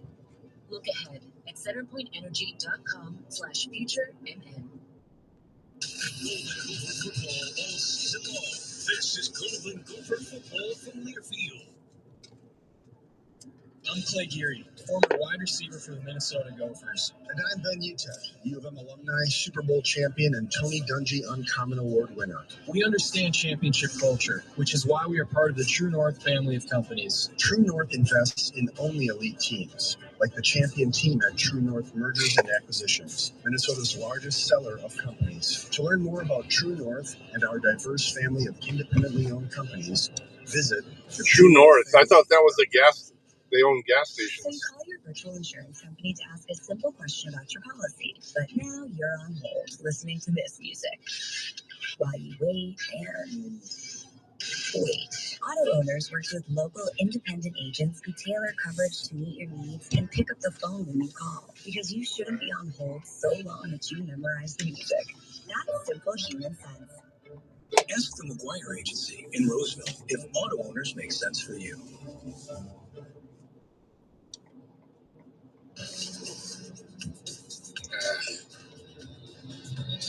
Kohl's has the back-to-school styles that'll spoil them at prices that'll spoil you, from jeans and tees to sneakers and more, which means you can do it all without overdoing your budget when you shop at Kohl's and Kohl's.com. Bo Jackson staying in at running back. Welcome back. 3-0 Minnesota the lead. 3:41 to play first quarter. From their own 9, the Buckeyes. Julian Sain, the redshirt freshman quarterback, has the snap, and he wings it near side, caught by Tate at the 12, spins forward, and in coverage there was Mike Gerald to about the 16-yard line, and a gain of about 7 yards. Gerald was there along with, looks like Gerald was in this series. It was he and Zaquan Bryant, maybe alternating series. John Nestor at the other corner. Coy Parrish in at safety. Devin Williams, one linebacker, Baranowski the other, and Kerry Brown and Darius Green are the other two. Kerry back. One of those, the nickelback Kerry Green, or Kerry Brown, part. 2nd down and 3. And out of the true pistol, the double tight, it's a handoff to Jackson, and he is stood up by Baranowski. Short of the line to gain by about a yard. It's a gain of 2. Carter Men's defensive end also helped out as they tried that right side. Got 2, and it's 3rd down and 1 here. The Buckeyes are 0 for 1 on 3rd down today. And Mike, so it's not maybe a big deal, but the biggest thing that we talked about in our pregame is make sure you tackle in space. So far, tackling has been good, and that's how you hang around and stick around a team like this. Get off the field here in 3rd down and 1. Very, very big deal. C.J. Donaldson, the West Virginia transfer, he's a bigger back, 234 pounds. bounces in under center now in an offset eye. It's a handoff to the fullback. He stood up and he did get it with second effort. He needed a yard and he got about a yard and a half if we see the spot with the linesman and the head linesman. But the initial hit didn't show him gaining enough, but the second push forward got it, BT. Sure did. That was some old school Woody Hayes fullback. All right. Wait for me. Perfect. As cheap as this order is, I'm glad I didn't have to wait. And that was Donaldson. And now Donaldson is in again with a tight end to his right. First and 10 from the 19 for the Buckeyes, trailing 3-0 to Minnesota, under 2 to play in the quarter. Sayin wants to throw, and he is going deep, far side. This is Smith. He's got it. Make it Tate. He's got it at the 40, and tackled by Mike Terrell at the 34-yard line. Kerry Brown was coming over to help make the tackle, but that's Carnell Tate. He, Darrell, as you like to say, speed merchant. 1.5 miles away. All right, that's what I'm talking about. After that first order where I had to drive fucking 20 miles. 48 yards on the pass play, all the way to the 34. Come on, dude, catch up. Gophers with some subs here. Nestor and Gerald stay in at corner. Up front, Eastern comes out and Nate Becker comes in. Jackson, the running back for the Buckeyes. Sayin wants to throw, does that. Smith, he's got it to the 25. Oh, what a move he put on inside the 20. Breaks the tackle to the 10, to the 5, and down to the 2. He can motor, and he's got some lateral movement there as well. Finally making the tackle was Darius Green, but he broke a tackle. I missed it. What the hell are you guys talking about? I'll have to get caught up. No idea what you guys are talking about. Julian just he's covered like a little smoke wrestler, throwing a little quick out. He has that much space. Almost nobody's possible right now with that much space in open field. So that's 31 yards. They go 48 and 31, and now it's first and goal from the 2 to try to take the lead. Donaldson, the running back, bounces off one man, gets in, touchdown. That was Jeff Robertson, the middle linebacker, and he could not bring him down short of the line to gain, and that was just too fast and too easy. 48 yards, 31 yards, and then the handoff right up the middle. It is an explosive play offense, and the 2 deep plays on that play, and then just the open field running by the receivers there just made it really, really difficult to slow anybody down on that drive. 4th touchdown. Oh, yeah. Here. Now they're still reviewing this. Also. Dude, even their Mexican pizzas are different, though. I used to absolutely love the original Mexican pizzas. They don't hit like they used to. Plays under further review. Robertson hit him. It was definitely outside the end zone when they made contact, and the question is, did he reach across? He definitely finished across, but did a knee or a forearm? The driveway up here on the right. Before he broke there we go. You see some numbers there? Nope. Yeah, that angle we're looking outside. Yep, I agree. That angle we're looking at, his knee was definitely down, about at the half-yard line, I'd say. You'd agree? Yeah, I would agree. Yeah. That review sponsored by Planet Fitness. Oh wow, this is way back here. You won't be judged at Planet Fitness, home to the Judgment Free Zone. Go to Planet Fitness. I might have been here before too. The Judgment Free Zone. Mark Lazinski's the referee. Nothing official yet, but this is almost certainly going to be a second and goal. Let's listen. After review, the runner's knee was down with the ball a foot short of the goal line. It'll be second and goal. A little inside the half-yard line. Recipient. As good as the half-yard line. And Donaldson comes right back in. Okay, this is it again. Him again. He's a little bigger body. I'll be right back.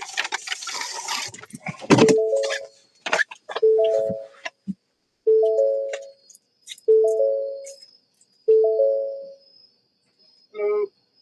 Make sure I don't miss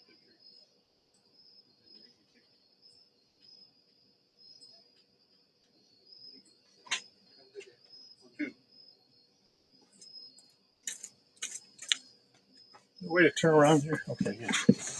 All right. Sweet. That was an easy one. So many trees above me, it cut off the satellite there.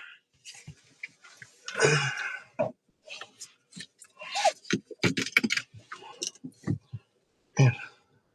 Well, you got cameras all over this house. And he had scored here. And They are going to give the thumbs up, so they will take one untimed kicking down here for Ohio State to make the extra point, and then that will end the quarter. Ohio State leading here by a score of right now 6-3. We'll see what the kick is. Fielding, by the way, that field goal that he missed on the opening drive for them was his first miss all year. And the extra point is up and good. He's 16 for 16 on extra points. 7-play, 91-yard drive. It covered 341 and finished with a Donaldson TD, and that is Donaldson's 4th touchdown of the season. Into the first quarter, and the Gophers trail the top-ranked Buckeyes of Ohio State 7-3. Ohio State 131 yards total offense. 91 came on that drive, and a whole bunch came on just 2 plays. 48 and 31 yards. So that was almost 80 of the 91 yards on those 2 plays. And I'll tell you, I'm almost at my house here. 1 yard gain. I mean, he made 3 or 4 guys miss and really kind of tripped over his own feet before it was all said and done. Yeah, that was just too much space, and I don't think they just got. We had some type of a miscommunication, or just maybe just not accounting for him. Well, we'll see if I pick up an order before I get to the road here. Not ideal. As your neighborhood credit union, proud sponsor of Gopher Athletics, TrueStone knows that banking is We'll hang it right, but we'll see what happens. They help their neighbors dream bigger and live better. It's true. TrueStone. All right, let's give you scores here. Tanner, there we go. Got another order. Wendy's this time. Broadcasting tonight, the Gophers just underway. That game back at Maritria Marina at Mariucci against Michigan Tech. Minnesota won last night 6-3 in the season opener. Here are the scores in the Big Ten, and everything is final except this one. One big upset, and that was out at the Rose Bowl, where Penn State was a 24.5-point favorite, and at one point trailed this game 27-7, I think. At one point, it was also, I think, 24-0. Penn State loses to UCLA. Oh, wow. Rally, but it came up short, 42-37. Also, wow. Nebraska at home beats Michigan State 38-27. Maryland led Washington in College Park 20-0. The Huskies, the Dogs, fight back and win it 24-21. Michigan beat Wisconsin. Badgers fall to 2-3. Wolverines 24 and the Badge 10. Northwestern a non-conference win on Louisiana Monroe in Evanston 42-7. And then number 22 Illinois on the road at rival Purdue, and the Illini win it 43-27. Here, Ohio State leads it, and the score is 7-3. This one's actually not too far either. About that Penn State UCLA game, DT. Yeah, it's very surprising to see Penn State get handled like that. But we talked about this one's at the Wendy's right here. Difficult drive, or not drive. And add the route. This is and a Taco Bell. Okay. We felt just a little bit of that.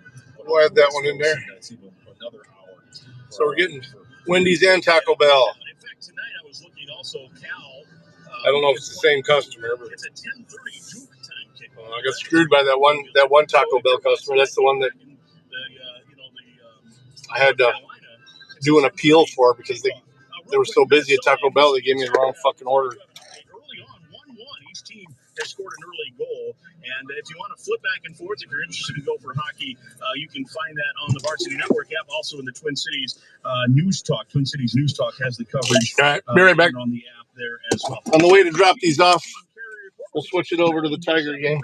Well, first of all, Darryl, if we were eating at that Raleigh restaurant that Grim took us to for North Carolina, we couldn't even watch the game because that family restaurant closed, I think, about 8:30 when we went there. That's how hip and trendy that it was.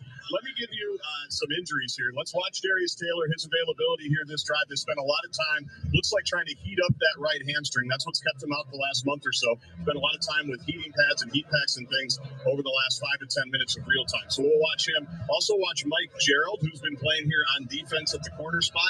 Looked like they were treating him for some type of lower body injury, as well as Darius Green, still trying to figure out exactly what's going on with his nose, with his eyes. Set a lot of attention here in the last couple of breaks. All right, good report from JG on the Minnesota sideline. Derek LeCaptain and Coy Parrish deep here. And the kickoff man is Jaden Fielding. A high, shorter kick, returnable if they want. And he's going to call a fair catch. It bounces about 4 yards deep anyway. And Minnesota, as it did on the opening drive, will start at its own 25-yard line, hoping to get similar or even better results. They got a field goal on their opening drive, moved it right down the field, and banged in a short 27-yard field goal after the drive stalled out inside the 10. But response time now for Minnesota. Ohio State put a couple of big plays on you, and now what do the Maroon and Gold have? Well, they certainly got to continue to have that same response. Drake Lindsay done a nice job on that first drive with particularly with the short passing game, getting the ball out quick. Offensive line doing a nice job of protecting him. We'd love to see Darius Taylor get going just a little bit more in the running game. Greg Harbaugh is losing his mind for some reason on the sideline. I don't know if the tight end was lined up right, but now he is. That's Bierman, under center Lindsey. And it is Darius Taylor. Good stutter step move on the straight handoff. And he works his way across the 25 to about the 27. Edric Houston, a defensive tackle, along with Peyton Pierce, a linebacker, combined on the stop. After a gain of about 2, it'll bring up a second down and 8. Houston was injured in fall camp, didn't play a lot in fall camp, started the opener, and then Taiwan Malone has done a good job basically starting since, but Houston was in on that play. Taylor stays in at running back, and this time it's out of the pistol set. Gophers trail 7-3 early second quarter here at the Horseshoe. Wide side of the right, bunch 3 receivers that way, including a tight end. Slightly in motion is Smith. Back to throw is Lindsey. Waits, pressured, rolling left, hit, and he throws it away. Took a monster shot as he threw it, but he did get it past the line of scrimmage. Bo Atkinson really hit him hard and pressured him, and it will be third down. Coverage sack by the Ohio State secondary there. Drake Lindsey actually had a lot of time, rolled out to his, not really rolled out, kind of got forced out to his left on that play. Did a nice job of throwing the ball away versus taking the sack. Would have been about probably about a 9-yard loss on that play. No doubt, and he's progressing and growing each week. He's looked, I think, pretty good here early for a redshirt freshman, but here's a big test with Davis the back now next to him. Bunch receiver wide to the right, and a third down and 8 here for the Golden Gophers. Bibber now comes in motion to the left. Lindsey on a straight drop and a 5-man rush. Blitz comes, he throws, and its ball's knocked away. Gophers sideline wants interference, nothing called. Pass rush coming from a blitzer, Reese, and the coverage Styles, and it's fourth down for Minnesota. Yeah, that blitz by Reese forced that ball to come out a little bit early, but it did look like there was a pass interference on that play. It looked like the defender did arrive a bit early. That's Lamont Simpson, our good buddy. He's the field judge tonight. He's a Big Ten basketball referee. And he is over there, and he kept the flag in the pocket. He did arrive early. I don't think there's any question, but that's going to be a hard one to ask for on the road. From the 33, the punt return man, a good punt by West. And again, backpedaling here is Ennis, fair catch late, and at the 30-yard line. A good job there by, was that Kingsbury? No, that was Carrier. Good job by Carrier not to run into him. That was a late signal. My hunch is even if there was contact, it was such a late signal that might have wiped it off. 57-yard punt. Tom West get it done here, back-to-back. Frosties. Still. Defense actually needs to at least force this Ohio State powerful offense to not have to slide over to Taco Bell. Seven times. That's in 4 games. That's a pretty good track record, no doubt. 91-yard drive there last time. That's the longest against Minnesota this season, by the way. Starting here, though, at their own 20. And it's Bo Jackson. No, play action pass over the middle. Tate breaks a tackle and off to the races. Gets a block at the 40. And tracking him down from behind is Coy Parrish and John Nestor. But not before he gets to the 30. And that's a 50-yard gain. They've got a 50-yard, a 48-yard, and a 31-yard gain here in the first quarter and 2 minutes. Yeah, just on the quick slant right there. That was an easy throw and catch. That is the speed merchant we've talked about. They all can run fast here in Columbus. Here's a toss sweep. Jackson makes Nestor miss, and he's got 10 yards on first down. Just shy of the first down, 9.5. Devin Easter did a nice job in pursuit from the big defensive tackle spot. Gain of 9, second and 9 at the 22. Yeah, so we talked about an open that you got to make sure you tackle an open space. Nestor had an opportunity to bring it down the backfield. Unable to do that. They pick up 9 yards on a first down. This Ohio State team has not played at the same pace it has in previous years. In fact, they're in the hundreds, like at 126 number of total plays run on the season per game. It's in the 60s, and that's not what they're used to. In motion, Tate on second and short. And it's Peoples trying the left side, cuts back against the grain, and takes a hard couple of hits, but has the first for the pickup of 3 as they get inside the red zone to the 19. Lucas Finnessy, the first of several Gophers to crunch into it. Yeah, better job by the defensive line there, forcing him back to the inside to his help, and he's able to pick up the first down. And actually looked like he might have had some room to the outside, but it's always best to try to pick up that first down, not bounce out to the perimeter. Anthony Smith into the game. He, of course, had the big 2-sack game against Rutgers last week. First and 10 from the 19. Sane with the wide side of the right on play action. Rifles toward the end zone. Ball batted and nearly intercepted. Was that Parrish? It was Parrish right near the goal line. Read it, jumped the route, and it was just too tall. I think at the throw, the intended target was Smith. Had the throw been right on the 4 and not a foot or two above the helmet, I think Mr. Parrish would have had a pick there. Well, that's the kind of pick that we need to have if you're going to come out with the victory at Ohio State. You need to try to figure out a way to come out those. But Coy, nice job of reading that and batting that ball down. Yeah, 21 items, but 16 of them are sauce packets. I was like, wait, is that all of it? Here is a fake pitch, and now yeah, taco smell. And it is caught, and a good job inside the 10 and a first down. Backpedaling is the tight end, the Purdue transfer Max Clare. Devin Williams in coverage, and Sane bought himself a little time. Fake pitch right, and then rolled a little left. Well, I also had Carnell Tate, the speed merchant, clearing that area out for that tight end underneath for him to come back on that play. And they had actually tremendous blocking for line of scrimmage, a lot of time for Julian Sane to throw the ball. Under 12 to play second quarter. Gophers trailing 7-3. They scored the first points of the game. Ohio State missed a field goal on its first drive. Just went 91 yards, and now they're on the verge of going 80. First and goal from the 8. In motion, Smith. Straight handoff to Jackson, and a run blitz stop. A guy loses his helmet, and it's a gain of about 3 to the 6-yard line. That's a scarlet helmet, a scarlet and gray helmet, mostly gray. And losing his helmet was former Gopher Philip Daniels. He'll have to come out. Ian Moore will come in for him. Kingsbury and Nestor. Man, Waze is acting funky. Really slow. But he's still got 3 yards. It'll be second and goal from the 6. That's what we talk about. Just got to run your legs and try to make that tackle in the backfield. Try to punch that ball out. Need to make a play here. James Peoples does not have a touchdown yet this year. He's now in at running back with an offset eye. In motion, Tate against Bryant. It's play action. Wanting to throw is Sane. Waits. Hit as he throws back corner of the end zone. Oh, this is the same. And it'll be third and goal. Good coverage back there. A Securian moment that counts. Here we go. I think this is the same place that I had an issue with. Oh, no, it's a different person, though.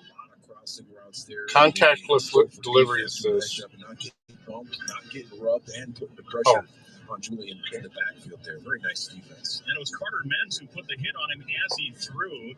He was certainly feeling that pressure from behind, and he did a nice job. He hit him, but it wasn't going to draw any kind of a penalty. He just got him low and rolled him, and that was that. People stays in at running back on third and goal now. Gophers would love to hold him to a field goal. Says to call when I arrive.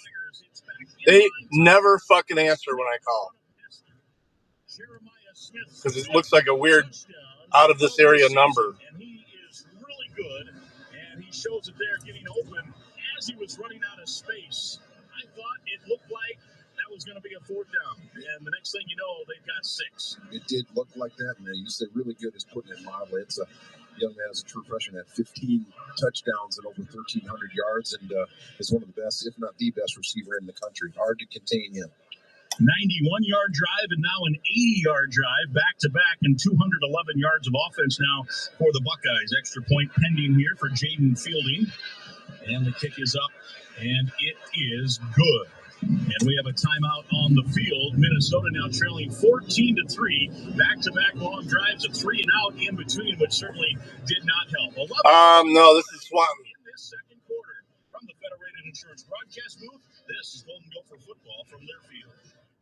Swantucky. Premier home solar company in the Midwest and a proud It's a nice little town. We make going solar No, I'm not and affordable with anywhere near Fremont. To learn more about solar for your home or see our employment opportunities, visit everlightsolar.com.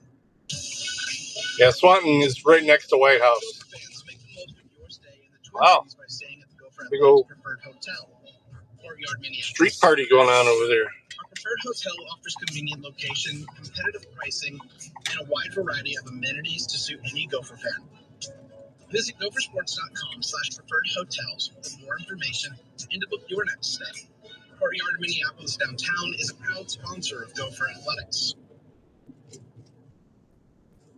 10 miles an hour over the speed limit. 15 over. 20 over. It just might put you 6 feet under. A message from the Minnesota Department of Public Safety. Today's game is brought to you by Progressive Commercial Insurance. This is Golden Gopher football from Learfield. It's Gopher football season, and it's time to get your furnace tuned up. Standard Heating and Air Conditioning makes it easy with fast scheduling. And this October, save $30 on your furnace tune-up. Stay warm all season long. Visit standardheating.com. Golden Gopher football support. With delivery. Call customer and arrange drop-off location. I think this is it. Move us forward. Flint Hills Resources are proud of the company they keep, including many community partners light that blinking. help make Minnesota Halloween light a better blinking. place to live and learn. Partnerships like the Ordway Center celebrating 20.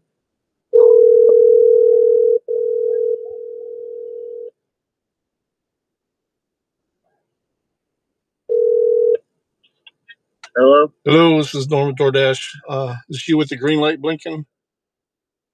Yeah. Okay, I'll be right up to the door. Yeah. All right, be right there. Supporting the Flint Hills Family Festival. Learn more at pinebendrefinery.com. Sky Yuma. Start strong this fall with a furnace tune-up from Standard Heating and Air Conditioning.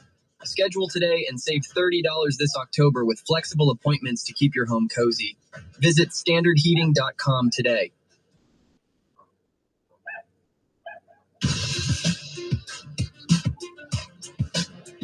Well, the last two drives by Ohio State have been the longest drives given up by the Gopher defense this season. 3 times they've given up 75-yard drives after touchbacks and whatnot, but 91 and 80 back-to-back, and all of a sudden it's 14-3, and the Gophers will now need to respond. Look, you respond here and make it 14-10. You get yourself a ball game. You absolutely do.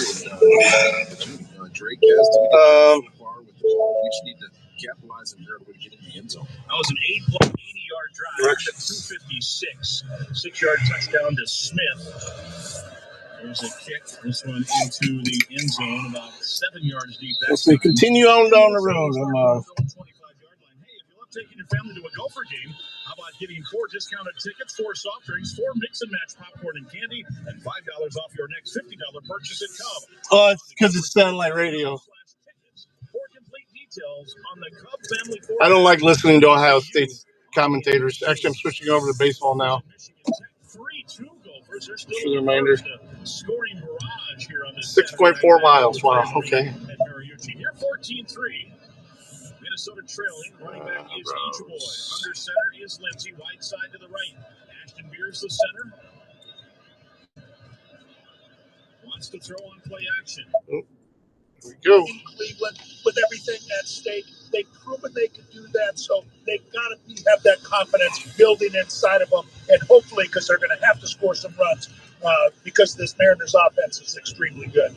It is quite the atmosphere. This is nothing quite like the postseason. The two teams introduced before every series line up along the baseline, crowd going crazy for all the Mariners, but especially Cal Raleigh, who had the 60 home. I don't know why my automatic.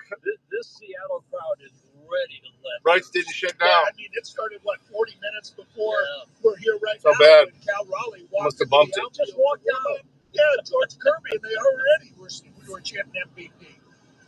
Tigers and Mariners. It's the first of a best-of-5 series. 2 here, 2 in Detroit Tuesday, Wednesday, and hopefully no return trip back to Seattle after the games in Detroit. Troy Melton gets a start for the Tigers today.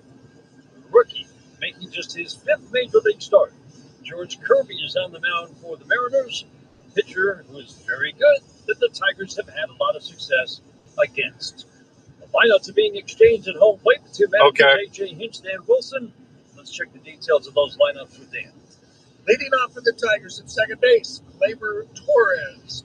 Batting second in right field, Kerry Carpenter. Batting third in left field, Riley Green.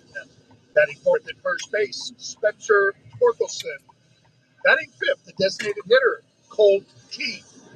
Doing the catching and batting sixth, Dylan Dingler. Batting seventh at third base, Zach McKinstry. Batting eighth, the shortstop, Javier Baez. Batting ninth in center field, Parker Meadows. Oh, this is getting me up by the border. In left field, Andy Arozarena. Doing the catching and batting second, Cal Raleigh. Batting third in center field, Julio Rodriguez. Batting fourth at first base, Josh Naylor. Batting fifth at second base, Jorge Polanco. Batting sixth at third base, Eugenio Suarez. Batting seventh, designated I got switched over just in time. Batting eighth in right field. Yeah, they're in Seattle, so it's not that late there. Batting ninth at shortstop. It's only, what, 4:30? Pitching matchup is brought to you by your local Toyota dealers. For the latest offers, go to Toyota.com. Again, it's Troy Melton for the Tigers, George Kirby on the mound for the Mariners. And that brings us to our keys to the game. Brought to you by Bell's Founders and Long Drink, proudly distributed by Rave Associates. Dan, you've been in these situations before. You were a little more of a veteran. You were still a youngster, but you were more of a veteran than Troy Melton is. The keys for Troy Melton, it just nothing seems to face this kid, Dan. But the keys for him to channel all of that energy today into a good start here in Seattle. I was thinking exactly the same thing as you when I saw him walking out to the outfield and left field. He hadn't thrown a pitch yet. I'm saying, what is going through his mind with his parents here? Limited experience, and now pitching in what would be the biggest game of his career. And it's just to kind of stay as calm as you can, because you know he's going to be fired up. And like he was in Cleveland, throwing 100 miles an hour, but he's going to have to make sure that he hits his spots and not just say, you know what, here it is, guys, just throw it right down the middle, because this offense can do some damage again. And so as good as that stuff is, remember, you got to make your pitches. Mariners about to take the field, all the rally towels being waved, the teal towels here at T-Mobile Park in Seattle. 45,000 plus have jammed this ballpark.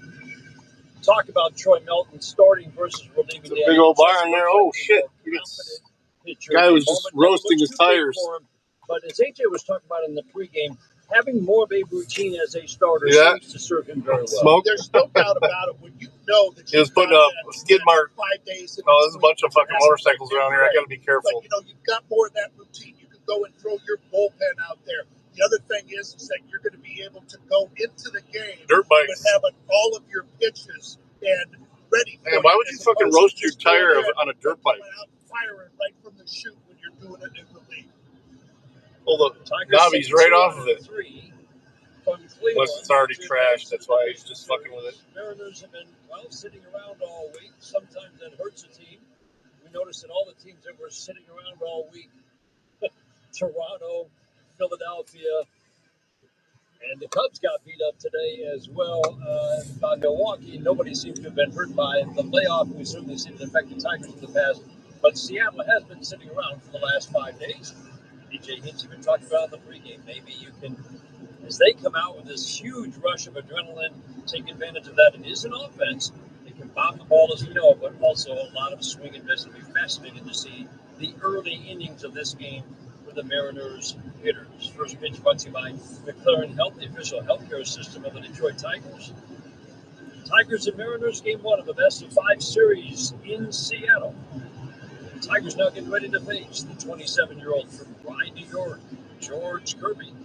George Kirby finished the season strong. Over his last 3 starts, Kirby threw 17 in the third innings, allowing just 11 hits, walking 1 and striking out a whopping 31.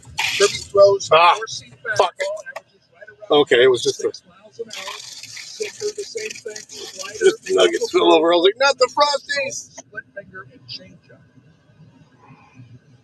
They had a really rough stretch right before those 3 games you mentioned. And the big difference from a year ago, ERA 350 last year, jumped to 420 this year. He's still the same guy, meaning a very good pitcher. Walks jumped a little bit. It was just a more uneven season, Dan. You just noticed a few more hits fell in, but he had more games where he got beat up, including 2 against the all good. And that's what I'm looking at today. Just the bag of nuggets fell over. That's fine.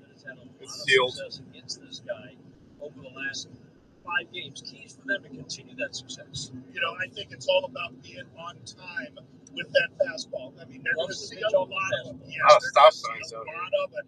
And like you said, he likes to fill up that strike zone, walks up a little bit. Be on time for that. I think they just resurfaced almost all these roads, though. Likes to use both of them, both the 4- and 2-seam fastball, the sinker up rarely goes down with either pitch. Sinker has been the more hittable of the two. Gleyber Torres digs in. Kirby getting ready to deliver pitch number one. First pitch of the game. Fastball. I'll be 5 minutes early on the delivery, so it's all good. Strike one because it sure looked like strike one at 98. A little swing back fastball, and home plate umpire Alex Tosi would not comply and make everybody happy by calling strike one. The strike one pitch up and away, just misses away. 298 mile an hour fastballs. No.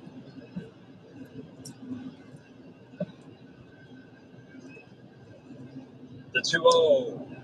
Fastball beneath for a called strike. It's 97, 98 right out of the game. It is a big power arm, and that's like why he likes to pitch off the fastballs. Average fastball is 96 miles an hour. Best pitches are his four-seam fastball and slider. Sinker was a big weapon last year. It was not as good a pitch for him this year. 2-1, swing and a miss. Fastball, fastball, fastball. Fucking stop sign, stop sign, stop sign. 2 strikes. Throw that Oh, that's my last stop sign. We're only about 0.1 miles away now. What's the address? 6-4 righty into his motion. 2-2 swing. 99 away. Pretty fired up. George Kirby letting it fly the first 5 pitches and strikes out Gleyber Torres. Just power from the big righty. Well, there are some hitters in this lineup because the Tigers have had so much success who have some success against this righty. None more so than Kerry Carpenter steps to the plate. Man, Waze is really lagging, dude. George Kirby with 4 home runs.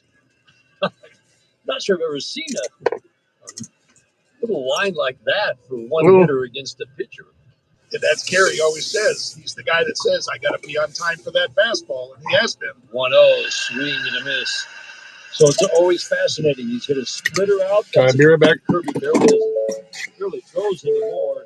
The other 3 off fastballs. Be interesting to see what adjustment does Kirby make, knowing he knows what the history is. And he likes to walking right up to me. And Kerry can get up there and get it.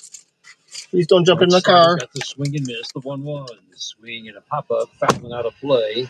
Well down the line. The numbers for Kirby, ERA at 7.50 in his career.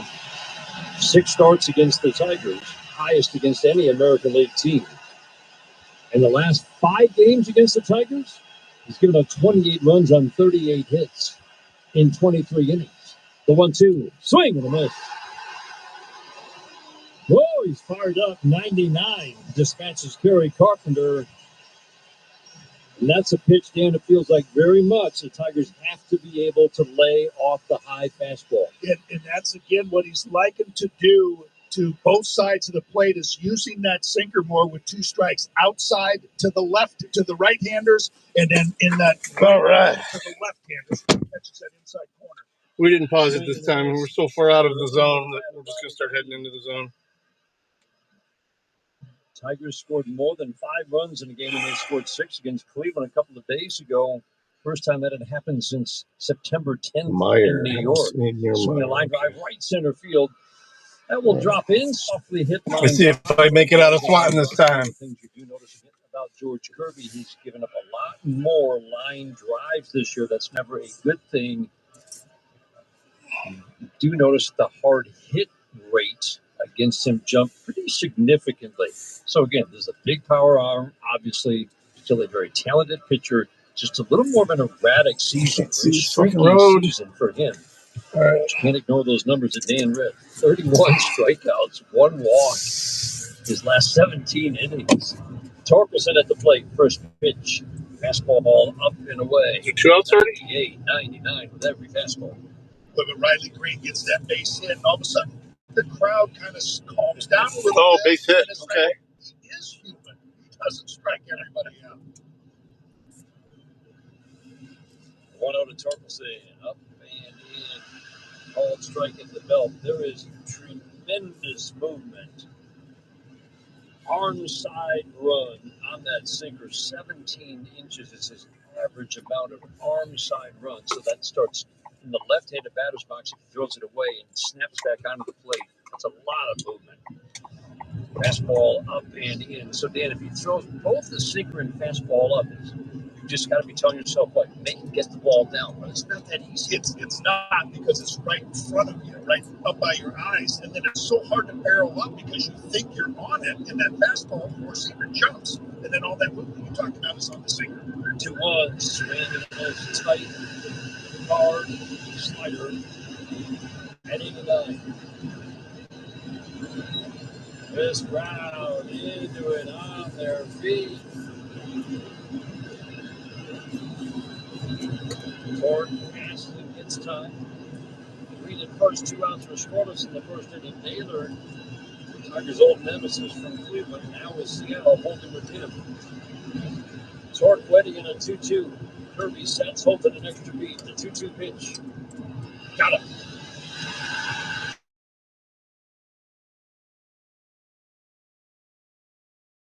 Third. We head to the bottom of the first inning, game 1 of the American League Division Series for scoreless. This is the home of Detroit Tigers baseball, presented by Meyer.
Electrifying top half of the inning from George Kirby, firing 98-99.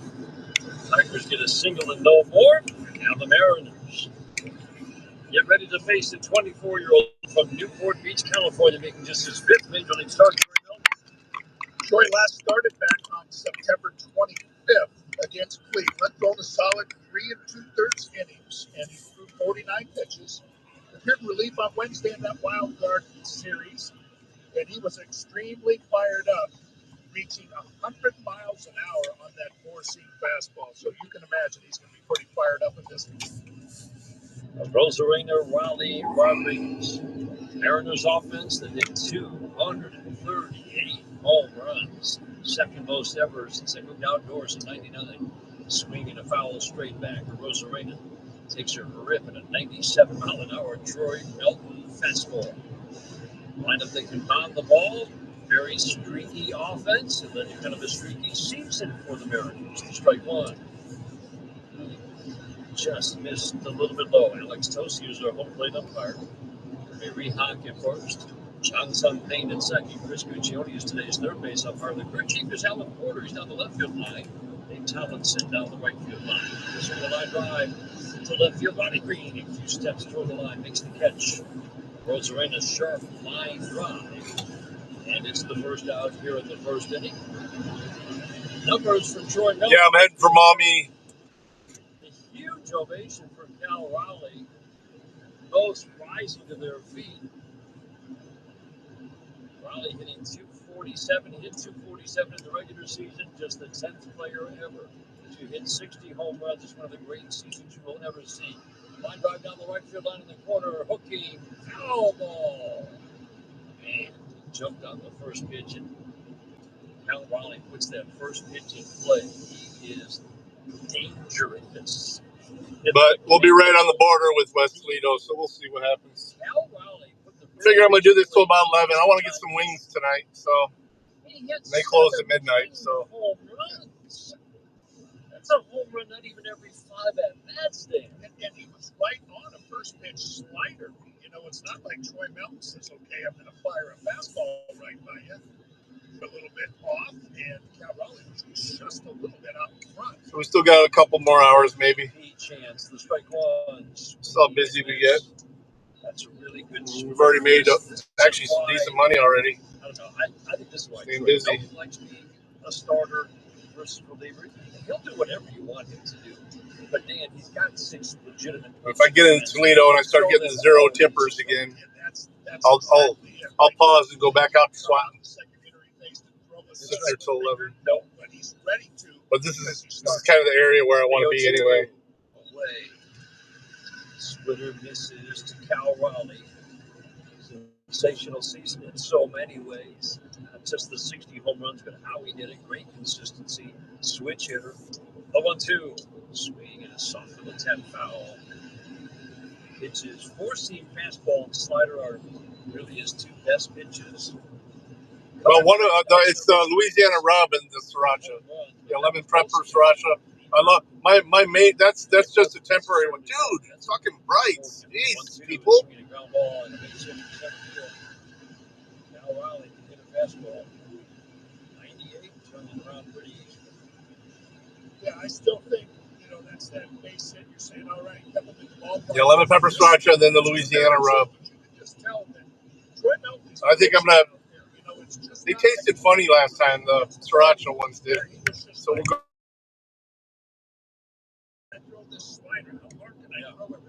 Oh shit! I was gonna turn there.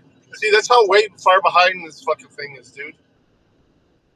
I was supposed to fucking turn there. In front of the right when he sets ground ball to third base, scooped up by McKinstry. Should be 2 down to second, 1 towards the first, and got it. Oh man, I thought first base umpire Jeremy Rehawk was going to go up with the right hand. He indicated safe. It was just a little bit of a low throw to Torres at second from McKinstry. Otherwise, I think they would have turned to him. And Dan, I thought I saw the same thing from Jeremy Rehak. It looked like he came up with that right hand, and then just the last split second called him safe. Julio Rodriguez grounds into the simple force, 5-4. You've got to watch just about every one of these base runners at first. Josh Naylor's never traded away from Cleveland. Stuck. You saw that in the offseason. Slider on the back door distance away, and then traded at the trade deadline from Arizona to Seattle. This guy is a pain. Yes.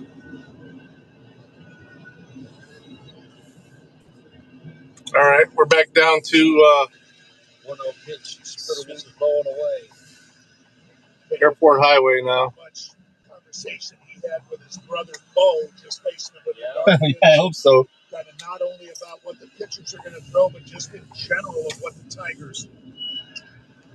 Toss over to first to drive Rodriguez back.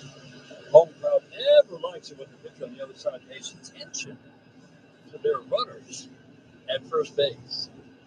Melton does a pretty good job. 4 steals, 4 caught stealing. His 46 innings of work. This team likes to run. 2-0. Up and away.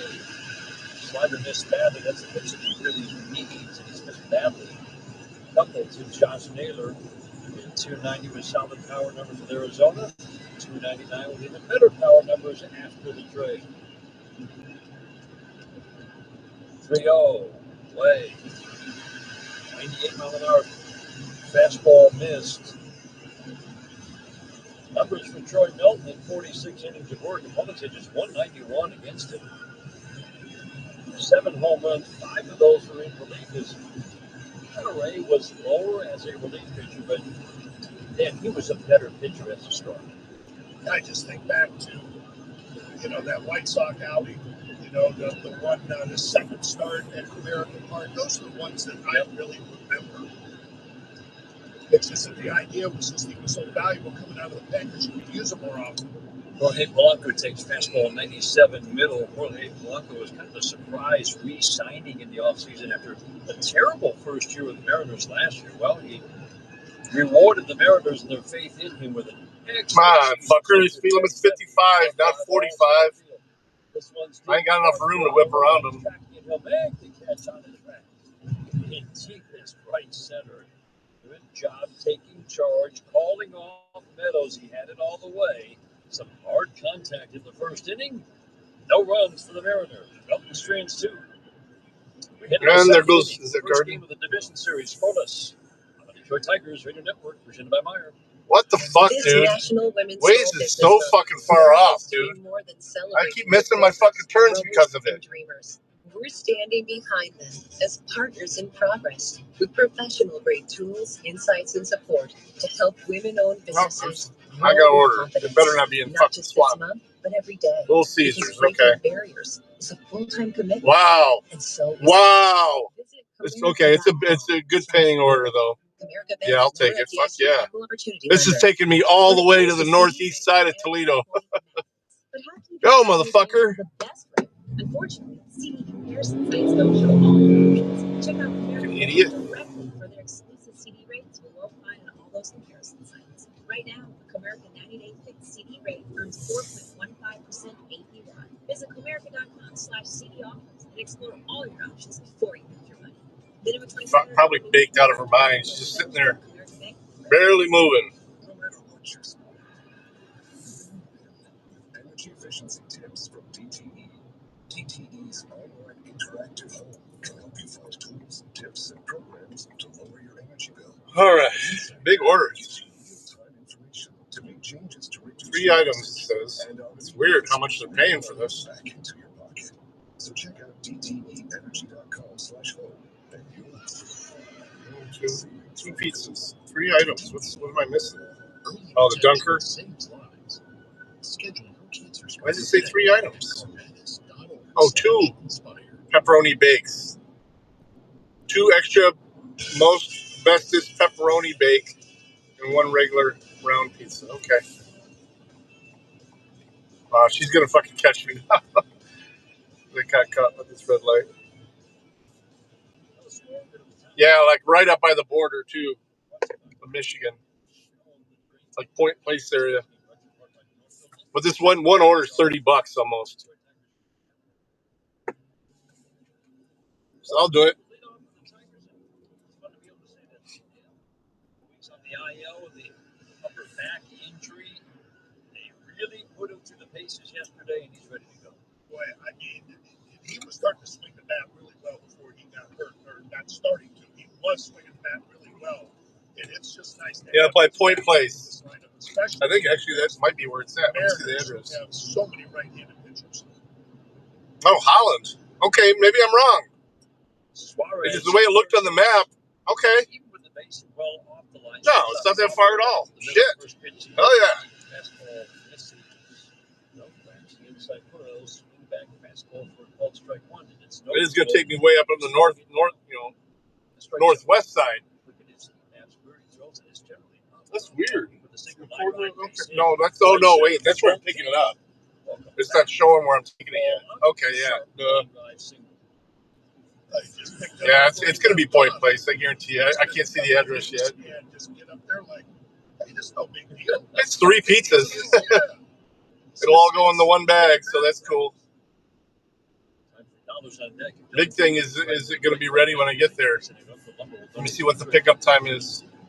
So my ETA is 9:08. Pickup time's 9:13. So, and I don't think I've ever gotten to Little Caesars and it was ready.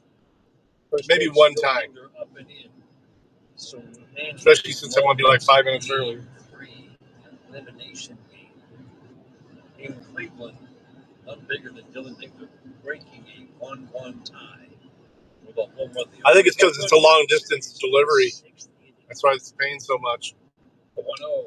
Or they maybe just rich people. Kirby has been a little more hittable this year. He really does not give up many home runs. I'm cool with rich people. Shoulder inflammation didn't pitch until May. Just 15 home runs, 26 innings of work. 2-0. High and tight. I think there was 1 for 10 in the Cleveland series. That one hit the home run with 3 walks. Is everybody fucking high? Walk rate at 2, strikeout rate at 10 per 9. Opponents at 250. It's 45 here. This dude's doing 38. This ballpark's quiet. The 3-0, high and tight. Wow, Dan, he missed arms. And I'm gonna fucking catch this fucking light because of him. First to run here in the second. Yeah, just didn't make that adjustment after you missed once. I think people are high. See? If I hadn't fucking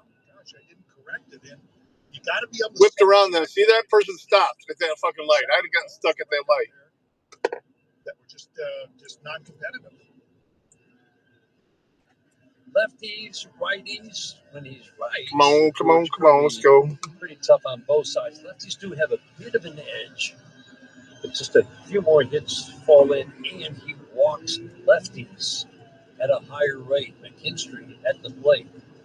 Naylor's coming way in at first, expecting a bunt. I'm not quite sure why he could be expecting a bunt here. McKinstry takes a pitch up and away. A little murmur goes through the crowd. Kirby says, I don't like that ball. Tosses the baseball out, gets a new one. But for some teams, 30 feet. Yeah, for some teams, maybe, but not the Tigers and not Zach McKinstry. Late in the game, he will, where he laid down that game-winning bunt. Sure, I mean, you'll do something like that. But in this situation, I don't know. And isn't that the beauty of the fact that the Tigers laid down 2 successful bunts? Actually, 3 when you had in Parker Meadows. Yeah. Look at this car covered in little lights, Christmas lights. But there's not a chance in the world that bunt is going to come in the second inning. You want to get traffic on the base paths with Kirby on the mound. Numbers jump. Batting average goes up. Power numbers go up a little bit. I don't know if you can see it. It's probably too bright. Little car in the left lane there. He knows he's up it's covered in little LED lights. Had a good start against the Tigers since the very first that can't be legal. Years ago. Last 5 have been rough. SA1TE. The 2-0, the 1-0 count.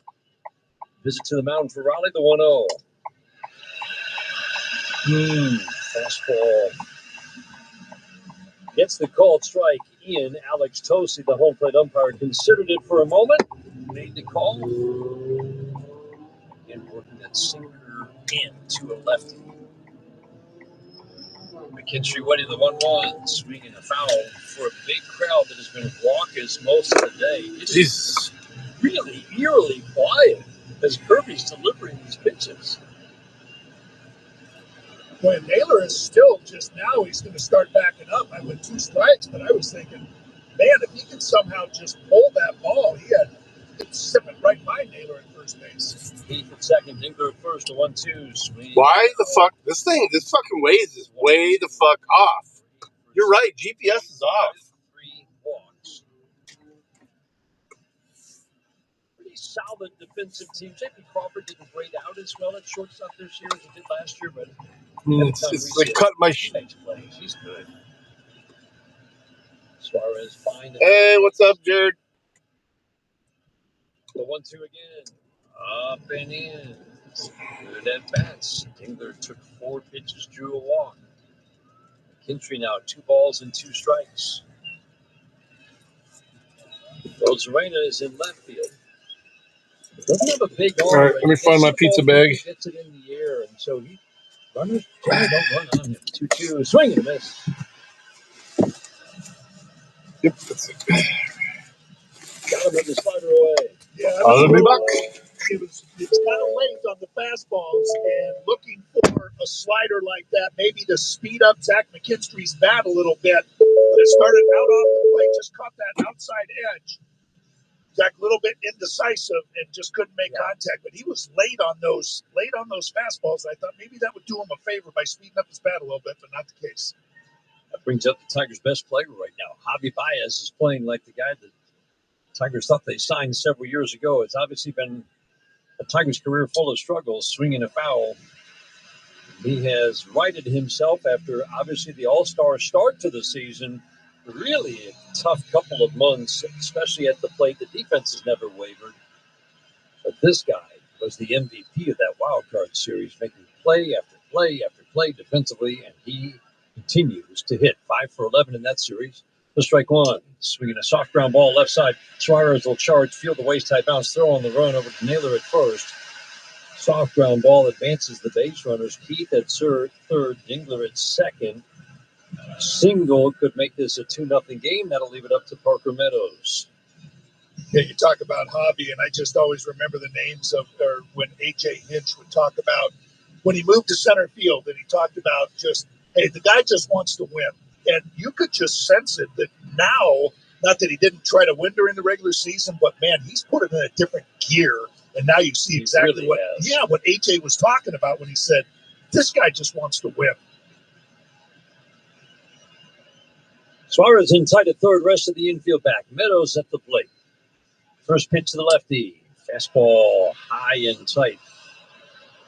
Whitey is clearly very comfortable pounding lefties in with that swing back fastball. That one was up. He's been throwing several down. Generally, he's going to throw that up to lefties. Working over on the first base side of the rubber. This is incredibly quiet here in Seattle, the 1-0. Swing back fastball gets a call strike. That's a 50-50 ball, and he's actually calling the high strike, and Kirby needs that. Yes, you keep throwing it up there, and they're almost in the identical spot, but eventually you're going to get one or two called. The 1-1, down and in. Breaking ball at the back foot, 89-mile-an-hour slider. Good hitters count for Parker Meadows. Good swings in Boston. A couple good swings. Big bunt single in Cleveland. Windmills the batter on once, twice, 3 times. Spreads out, knees flexed, upper body upright. Extends the hands away from the left shoulders. He cocks the bat over it. 2-1. Swing and a foul. Slider down, took a rip. 2-2. Boy, he's right on that, Dan. That's that one that I just love to see him catch up to one of these fastballs. And again, same as Zach McKinstry. I thought that nice 88-mile-an-hour slider would be the pitch, and he had a real good swing on it. See if Kirby goes back to that elevated fastball. Likes to throw the curveball to lefties, but he hasn't broken it out yet. Meadows waiting in a 2-2. Runners at second and third. 2 outs, scoreless in the second. The pitch. Got him. It's pretty big strike zone early for Alex Tosi. Called third strike. Tigers threaten, do not score. We head to the bottom of the second inning, scoreless in Seattle. This is the home of Detroit Tigers baseball, presented by Meyer. Hear the music that took her from the streets of Medellin to sold-out stadiums around the world. Hi everyone, this is Karol G, and welcome to Karol G Radio. The stories behind the anthems and the moments that turn heartbreak into hits. Unstoppable, 100% through All right. Yeah, it's way the fuck up on the northeast side, Sandusky Street, which is like in the hood. Now for a limited time on Here we go. and at home with the Sirius XM app. Wonder how it's going to map me there. On credit cards, struggling with high interest rates? You could pay it off in days with Loan Pronto's Rapid Equity Loan. That's right. Yeah, it's fucking 17 miles away. Touching your low rate first mortgage. LoanPronto.com. No appraisals, no waiting, no BS. A client just got $300,000. Fucking 17 miles. 24 hours. They paid off debt, renovated their kitchen, and saved $1,800 a month. One call changed their life. Instant approvals, low rates, no hard time. This is going to get me take me up on the freeway, 475. Get cash now to consolidate your debt down to one easy low monthly payment.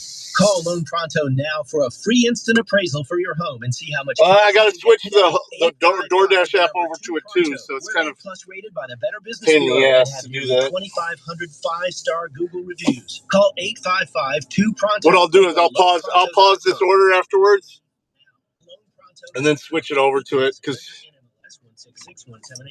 when I hit directions, it's supposed to automatically open it. I don't know if it's Waze or if it is the GPS system. You were even saying that shit was messed up. Yeah, you have to tell the Dasher app what GPS, because they have their own, but they can monitor you real close if you use theirs. So I mean, they check for like sudden stops and everything like that. Speed, because it tracks your speed. If you use Google or Waze, they can't track your speed.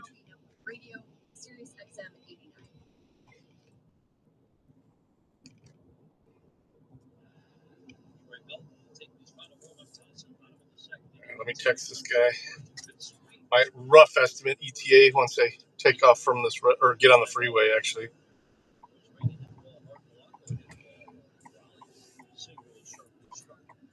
did not score. Tigers put their first two on. Top half of this inning did not score.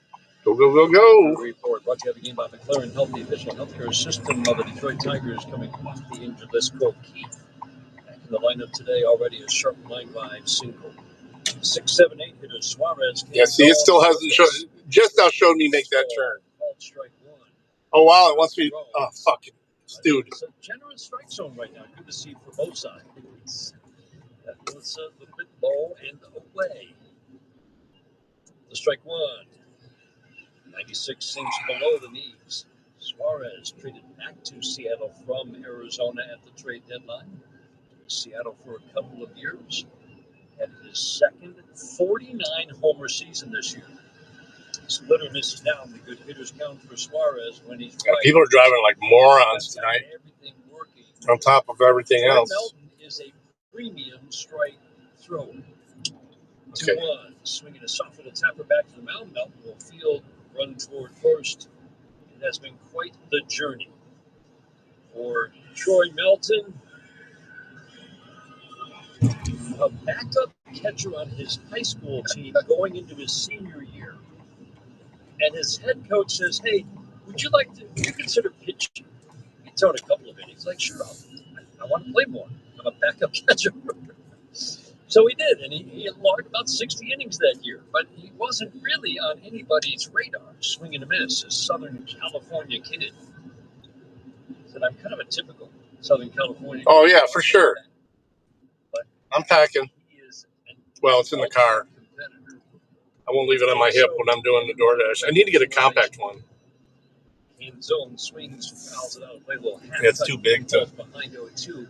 The only offer after they saw just leave it at door. Through a bullpen at Long Beach State came from San Diego State, and the best they could do was say, "We'll make your preferred walkout. Swing and a miss, fastball up. He can get swing and miss with that fastball. Dan, when he elevates." That's a good sequence right there. Started with a couple of split fingers that got some really uncomfortable swings from Cam zone, and then finally said, you know what, I'm going to blow this fastball right by you because you're getting that protection mode, and he just could not. This is going to get me up there by that other Myers where I keep getting shopping orders. Third walkout, which means there's no guarantees. Basically, swing and a miss. Either way, I'm going to go ahead and set it up to where it pauses after the end of this order. It's just 2 innings. Next year it's COVID. So he pitched 22 innings by the time he's a junior. The strike one. Takes a pitch a little bit low. It's a great last season. Remember, got the eligibility, extra year of eligibility, and got on everybody's radar with a terrific third season at San Diego State. The Tigers took him in the fourth round in 2022. Fastball perfect on the outside edge, 98. Ball's coming out hot. For Troy Melton, his average fastball is 97-1. 1-2. I can't believe there's not a Little Caesars that's closer. Strikes. And this year, or they just must be that busy. Putting up a 5 ERA last year, Double-A Erie, Hackett Erie. I think there's a Little Caesars right there in Point Place. That's crazy. They must not have anybody over on that side of town right now. The 2-2, a little bit low, 3-2 on Victor Robles.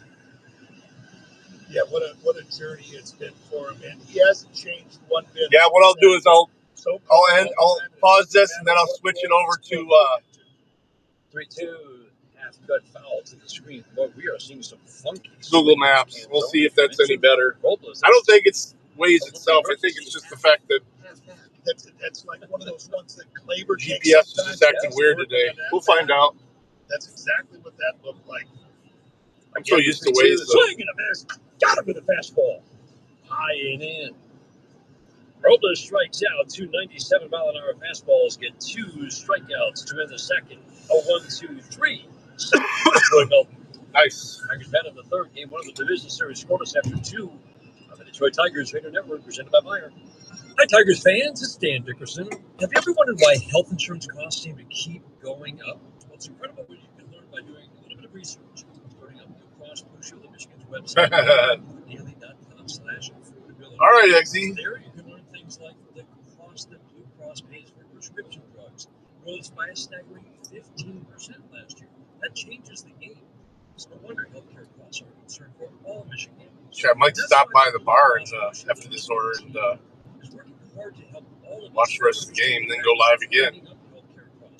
That's a possibility. How's Ohio State doing? They were killing them. That's why one of the reasons why I turned it off so quick. To keep it affordable for everyone. Looking for eye-opening information that can help everyone better understand the complexities of the healthcare system and its impact on your health insurance costs. I encourage you to check out mibrewdaily.com/affordability. Get ready for Tigers baseball with Carbliss, a premium ready-to-drink cocktail in a can. 0 carbs, 0 sugar, 0 gluten, and just 100 calories a can. Plus less carbonation, which means less bloating and less guilt when drinking. Carbliss offers flavors for everyone, from pineapple, black cherry, or Dutch Hug. to classic cocktails like margarita and Paloma. On Tigers, You guys are being silly today. grocery store and pick up a pack of Carbliss to enjoy at home during every pitch. Carbliss, handcrafted premium ready-to-drink cocktails. This is more. Make every playoff game feel like home field advantage. Ashley, your official furniture and mattress partner of the Detroit Tigers.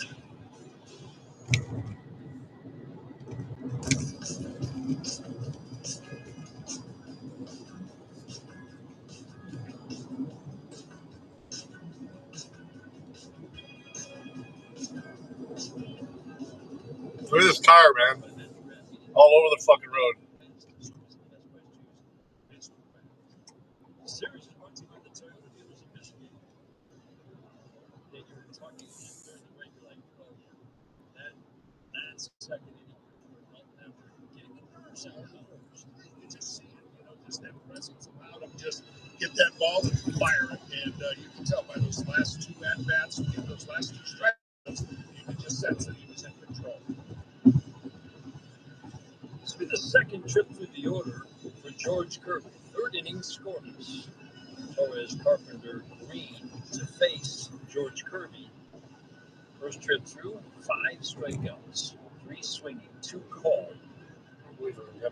Something to watch. Alex Tosi has a big strike zone he's giving off the edges to both pitchers. George Kirby, I think, likes that especially. The first pitch, swing and a miss. He swings at the belt-high 95-mile-an-hour fastball. And it's interesting. He pitches off the fastball. The four-seam fastball is a real weapon. There's nothing as you look at that pitch and the characteristics. Yeah, this fucking thing is way off. Ways stand out. It's low and away in terms of the vertical, the spin, extension. None of that is because of the low arm angle. Let me just reboot my phone. Maybe that has something to do with it too. Some guys are constantly swinging under it. The 1-1 swing and miss. It was a good example right there. That was a perfect example of just a 4-seam fastball and just above the belt. It was just underneath it. And that one just has a little bit of movement too. It's not picture perfect straight. The 1-2 fastball up and in. So we'll go with that. It's a little bit lower release. Maybe that type, the upshoot. One thing we talked about that earlier this year when they do their scouting reports is upshoot 1, upshoot 2. Does this guy have an upshoot? The 2-2. Swinging line right down the right field line. Slicing. Fair ball into the corner. Chasing it down, Robles. Torres around first, heading to second. Robles will get it into second baseman Polanco. Labor Torres battling. Lines one down the right field line. A leadoff double in the third of a scoreless game. And that's exactly why Gleyber Torres is leading off. Just he saw all those fastballs the first at-bat, ended up striking out, and then saw a bunch of fastballs again, and it doesn't take him too long to time it. And got that one out over the plate and shot it into the right field corner. Good start here. That was the sinker, and again, that is by far the more hittable of the 2 pitches. It's hit for average and for power. I don't understand it either, man. I'm all for it. Carpenter at the plate. Again, the crowd goes silent. Carpenter Yeah. takes first pitch. Get rid of these motherfuckers that aren't supposed to be here. That's the pitch that got him first time up. I don't even care if people think that's racist. Two trips through opposing orders. I don't think it is. I mean, they've broken the law. Power first trip through 220. Send the fucking asses home. Trip through the 1-0. Swing and a miss. That's the sinker away, and man, does it run away from a lefty up there. Ooh. Yeah, it might have been just a little bit over anxious, thinking that I'm in a nice hitter's count. I'm going to get a fastball. Yep. Eyes lit up. And that one really ran away from the barrel of the bat of Kerry Carpenter. That's why it's so valuable, isn't it, Dan, for a pitcher like this with the power of to have both fastballs. Yeah, it's so hard to barrel it up because, yeah, you see the four-seamer when it comes out of the hand and then just runs right away from him. Carpenter waiting on the 1-1. Scoreless in the third, swinging a foul out of play. Got to a 97-mile-an-hour fastball, but right now, for Kirby, it's balls message 2 and 4 seam. The occasional slider. Just an okay from the customer. But it's a lot of fastballs. This guy's going down the expressway with his fucking brights on. This one has no lights on. What the fuck, man? 0-2. Swinging a fly ball center field. Knuckle curve. Got a weak swing. Decent play for Rodriguez, who is a terrific Gold Glove caliber center fielder. Soft fly ball, but that's a big pitch for him, and he throws it a lot, only to lefties, and I don't think he threw one today. I was going to say, that was right when you were talking about him, throwing all those fastballs, the four-seamer and the sinker, and it was like, you better start mixing it in there, because the guys are starting to time it, and just as you said that, he dropped it in there, and Kerry Carpenter was way out in front, and just kind of tapped it out into center field.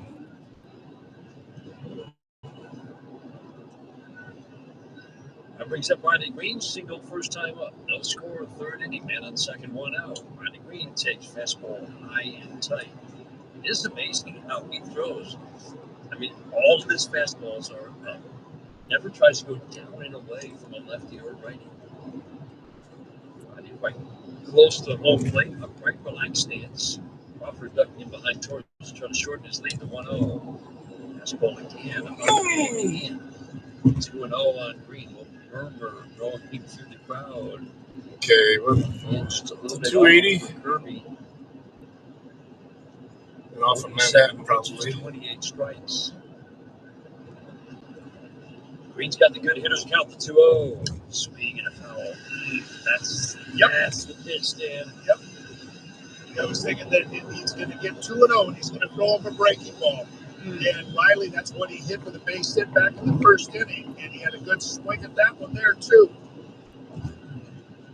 That's the one that you've got to be able to do damage on. Because he's not throwing the fastball over to Riley Green, but Riley's got to prove it to him that he can catch up to that fastball if he throws it over the plate. 3 for 10 in his career against Kirby with his first inning single, the 2-1, swing and a foul, back to the screen. 97, they're just not able to lay off the high fastball. And he was late on that one, too. And I know it's so hard to sit out there as a pitcher and just say, I got to throw fastballs, and keep pumping them in there. And you throw that breaking ball, but I think you'd be doing Riley Green. Torres at second, 1 out, scoreless game in the third. Kirby checks Torres once, twice, the 2-2. Swing and a high slicing foul down the left field line. 331 down the left field line. The Crawford fence was in about 12 years ago. It's still year in and year out the best pitcher's ballpark bar none. There we go. From left center field in from 390 to 376 hasn't really made a difference. 401 to straightaway center. Let's go straight over to 380 in right center. Merging or not, dude? And 330 down the right field line. Swing and a miss. Stop. Goes down and in. 6th strikeout for George Kirby. The slider hits Riley Green. And it was really well located. He didn't throw that one for a strike. That was that good back foot slider. And after just nothing but fastballs, he located a really good slider. He didn't have to throw it for a strike. He made it appear to look like a fastball, and Riley swung right over the top. Torkelson saw 5 pitches first trip to the plate, took a call third on a fastball away. First pitch starts him off. Slider right over the plate, but down, ball 1. How good is his four-seam fastball to runs? Right-handed batters have hit 140 off his four-seam fastball this year. The 1-0. Swing and a miss. Better slider. Strike to ball away. 1-1.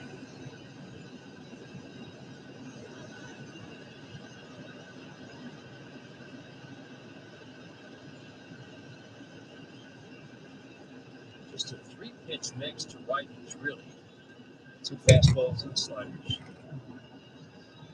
Got so much But obviously, fastballs, especially the It's tied 0-0. Sometimes the 1-1. Swing and a foul right back our way. 98-mile-an-hour fastball. Torque had a rip. Now this crowd on their feet, waving the teal towels. 11.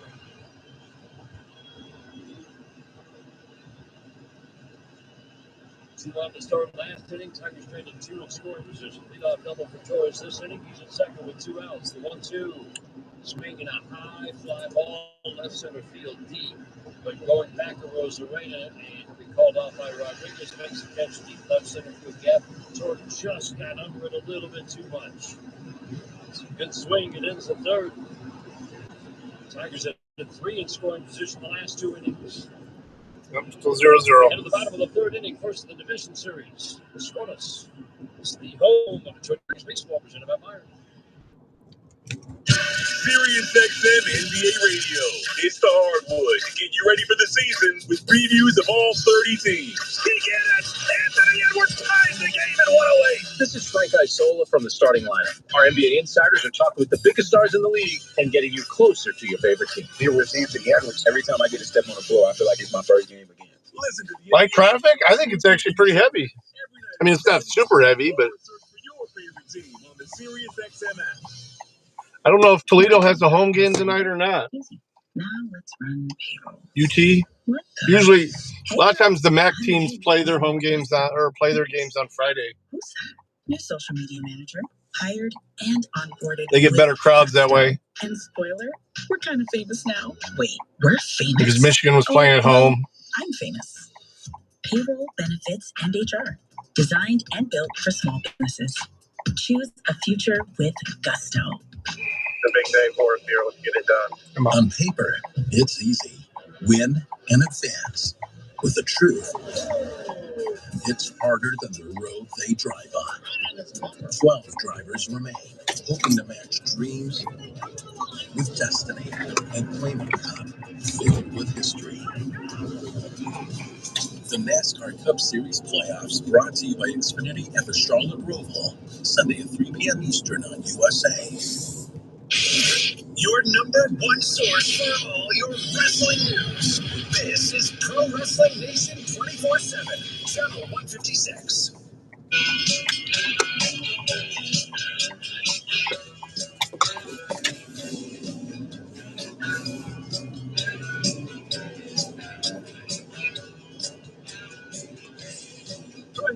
Yeah, just recognized I made the trade.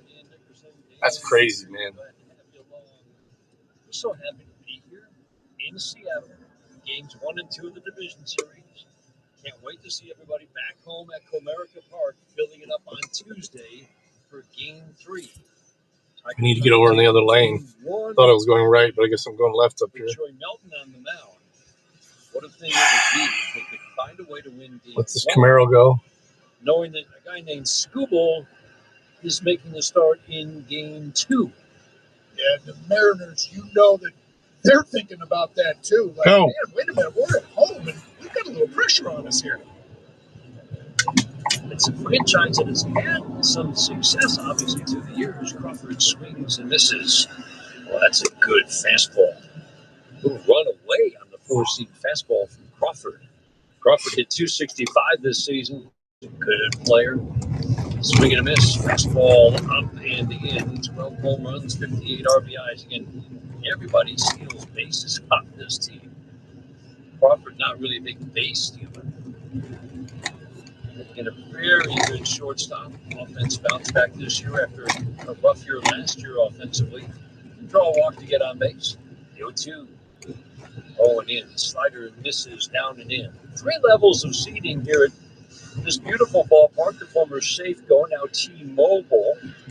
It goes from the left field foul pole all the way around to the right field foul pole. The 1-2. Swinging a ground ball softly to McKinstry. Gets around it. Gloves it. Little shuffle step. Flip to first. Crawford is an easy out, number 1. And then the 3 levels of seating actually go out. That's the river right there in front of me. You got the grandstands, kind of upper deck. It's the beyond the left field wall. The northeast side silos. So I'm running right off the summit here. In straightaway center. This park to my left is called Jamie Farr Park, named after Klinger from MASH. He's from Toledo. Strike 1. No score, bottom of the 3rd inning. Strike 1 pitch, swing and a foul. Again, a franchise that has had some success through the years. But this is only you gonna fucking go or not? Thanks, idiot. The Mariners have played in the postseason in 49. See, Jamie Farr Park. The 0-2. Fastball up and in. They have not done a whole lot in the postseason.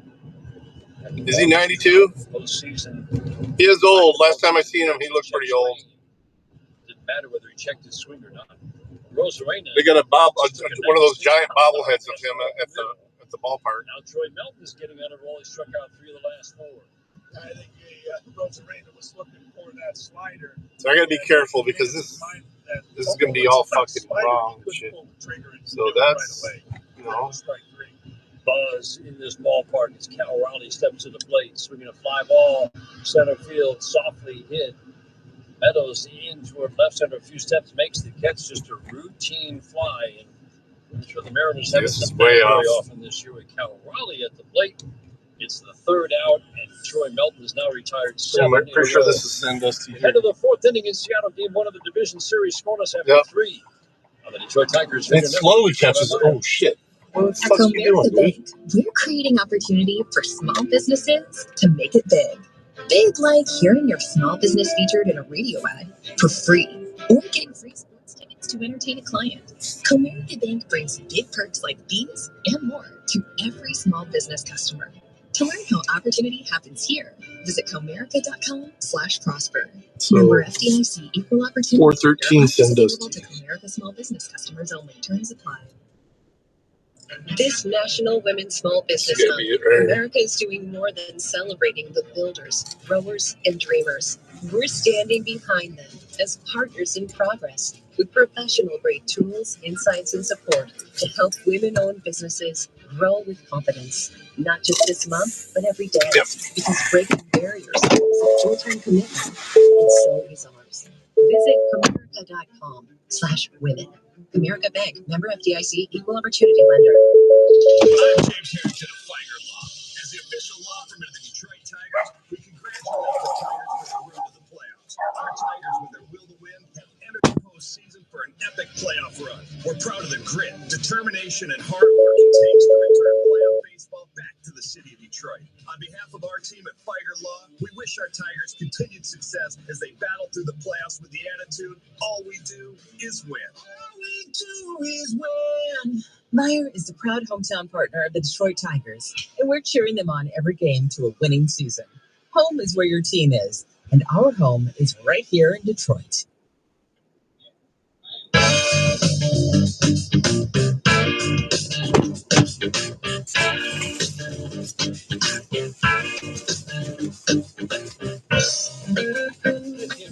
By Meyer, an official partner of the Detroit Tigers.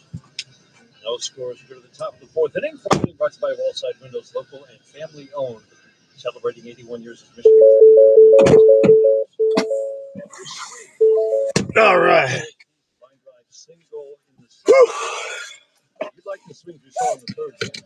I have, and it's also, it was a 9-pitch inning for Troy Melton after Kirby had to pitch and work hard in that 3rd inning after the leadoff. Yeah, it was $10 tip on top of $17 pay for it. So not bad. In the 4th inning, the finally break this scoreless tie. Great to see Cole Keith back. He missed it. He was activated off the injured list after some live BPs. All right, so let me get out of his driveway because I'm not going to do this in his driveway, but I'm going to switch it over. Put him through the paces. First pitch. And 96-mile-an-hour fastball. This is as much as we've seen the high strike called in quite some time. I took it right away. I thought it was ball one. All right. I mean, these are well above the belt. Strike one. Off the plate and in. Okay. Swing back. There was no swing back. Oh. Fastball into the Hey, left. ladies. Suarez about a step behind the bag at third and well off the line with Crawford up the middle. The outfield doesn't move much. It's not a big outfield by square footage. Pretty much straight up. Slider down and in actually hit the back foot. It was a little half-cut swing and miss, though, by Cole Keith before it did. One ball. It's super busy right now. Now, that's a really good pitch to a left-handed hitter. That's just like the one he got Riley Green to swing and miss. He's got him sped up on the let's just try and reboot it. Try that. For a strike. Kirby stands square to home plate, third base side of the rubber glove. The belt takes a step back with the left foot, slides. Maybe that helped. Into his motion. Fastball. No, 2 balls. put in Reds. Engler McKinstry. Followed during the fourth inning. Suarez backs up with 2 strikes. Rosarena in left. Rodriguez in center, and Robles is in He's trying to creep up on me behind me here. The 2-2, swing and a miss. Change up, pretty good action away. That's not a pitch that he throws much. Cole Keith strikes out. It's the 7th strikeout for George Kirby. Wow. And I don't know how many of those that he's thrown. Might have been the first one he's thrown, or maybe the second. But I think that just completely fooled Cole Keith.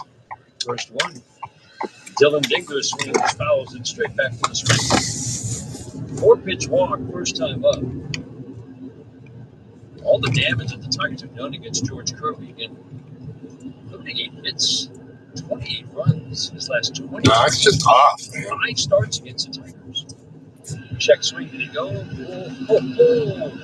Jeremy Reba cut the appeal at first, says he did not on a pitch that bounced. Yeah.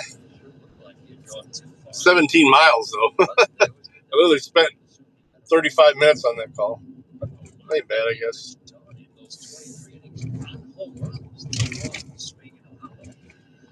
Softly into center field. Rodriguez will come in, make the easy grab.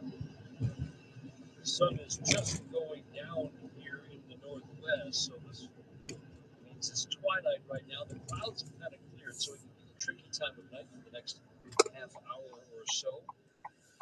Yeah, looks like it's responding a little bit better. This is just a great setting for baseball, especially when the roof is rolled away. McKinstry batting. First pitch, backdoor slider, strike one. Tigers had their first 2 out in the second inning. Ground ball put Keith and Dickler at second and third. 1 out, did not score. Torres led off the third of the double. He was stranded at second. Fastball stands McKinstry up. He's had some pretty big misses above the strike zone of both righties and lefties. Yeah, I'm gonna watch the game for a few innings anyway to see what direction it goes, and then I'll pop back live again.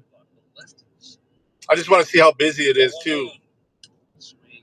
My business partner he's in Cleveland today, I think, so he hasn't had a chance to swing by and find out how busy they've been. Yeah, I helped him out a little bit on that one. It's so tough to lay off, especially when he's missing up there also, and he's constantly up there, and you're seeing it, and you're attracted to it. 1-2, swing and a miss. Another hesitant swing on a slider for Zach McKinstry. 2 at-bats in a row. Where he got fuck was that? Caught in between on a slider. The 8th strikeout for Kirby. 6 of them swinging. Ends the 4th. Corey Melton getting ready to take the mound. Bottom of the 4th inning. Scoreless in Seattle. This is the home of Detroit Tigers baseball presented by Meyer. Step inside Ed Sheeran's world. I didn't just drop a new album, right? We built a whole channel around it.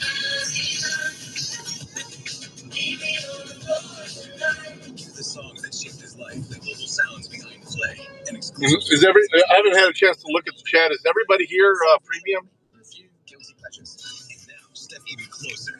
Ed's exclusive Sirius XM concert. Listen anytime on the Sirius XM app. Search Ed Sheeran. California Closets just custom designed Chloe's home office / guest room. Now she has a spacious desk with built-in charging for devices. Sleek wood cabinets conceal a queen-size Murphy bed for guests, and drawers deep enough to hide clean sheets and a printer. Now her spare room is perfect for workdays and weekend visits. California Closets makes space for what belongs. We did it for Chloe, and we can do it for you. Schedule your free design consultation now at 800-CAL-CLOSETS or CaliforniaClosets.com. For a limited time at McDonald's, get a Big Mac extra. Yeah, looks like everybody is good. That means 2. Yeah, I might fire it up premium only. Cheese, pickles, onions on a sesame seed bun, and medium fries, and a drink. Easy. Change that too. Prices and participation may vary. Fantasy football players, from starts and decisions to waiver wire advice. Win your fantasy football league with Fantasy Sports Radio. Channel 87 and on the Sirius XM app. Sirius XM NFL Radio is your home for the National Football League all year long on Channel 88 and on the Sirius XM app. Tigers fans, this is Jeff Greenberg, and you're listening to Tigers Baseball on Sirius XM. Yep.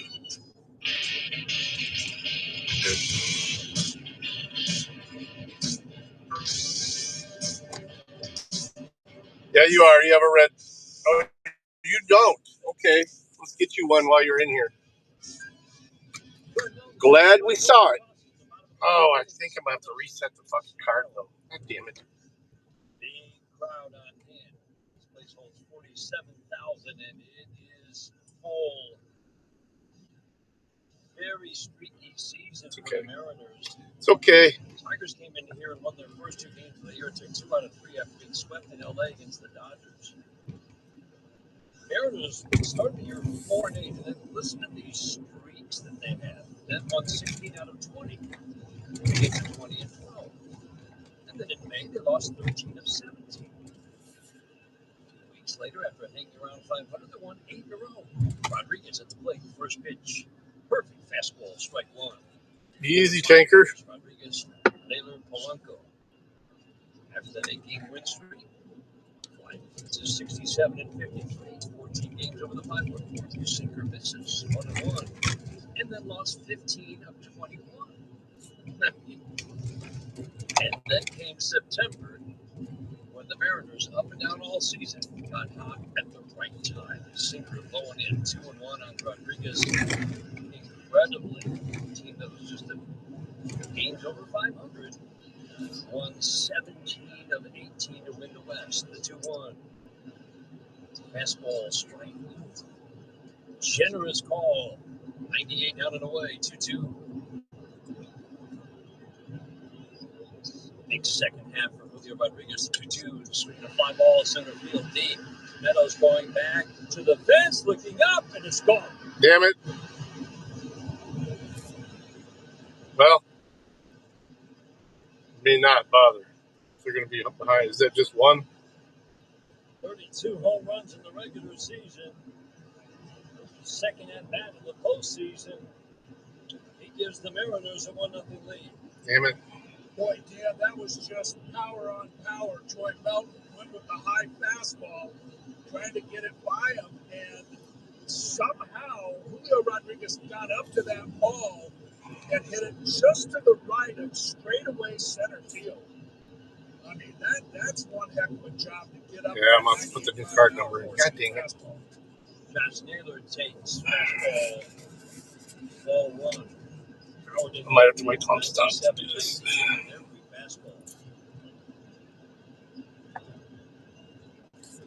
The 1-0, swinging a high fly ball right field. Fuck. Going back, Carpenter, he'll have room onto the track. Hey, I was going to say, no, not another one.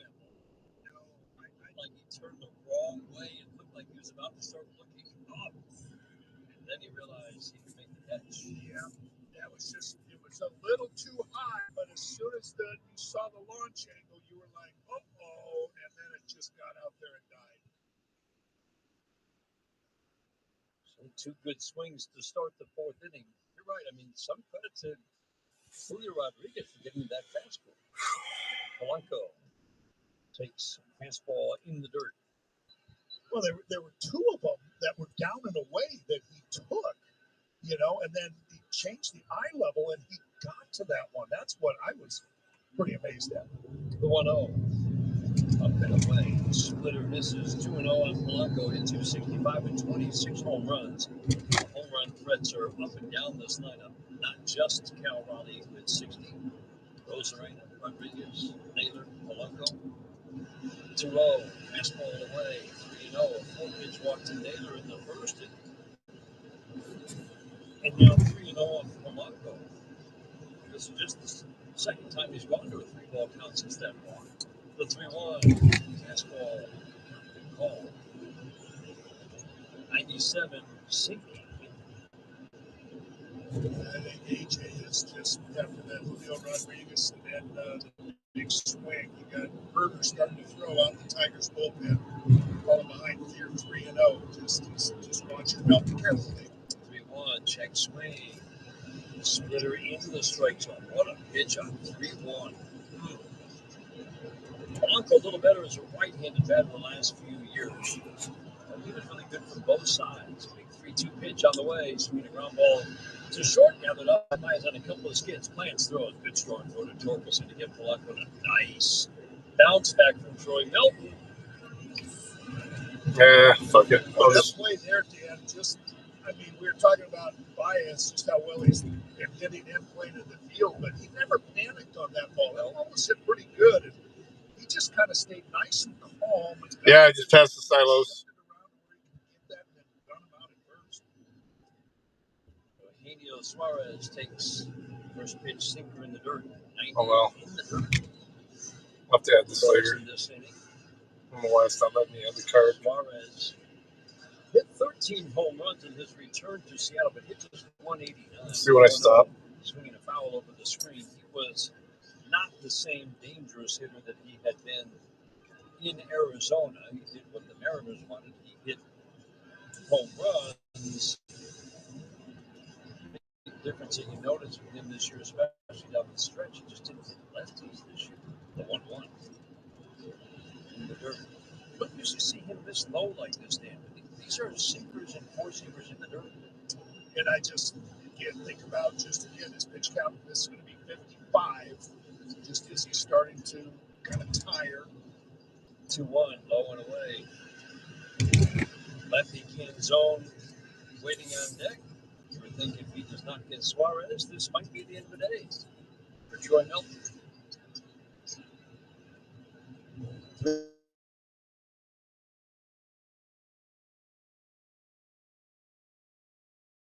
Park right in front of the bar. Why is it so dead on a Saturday when Ohio State's playing?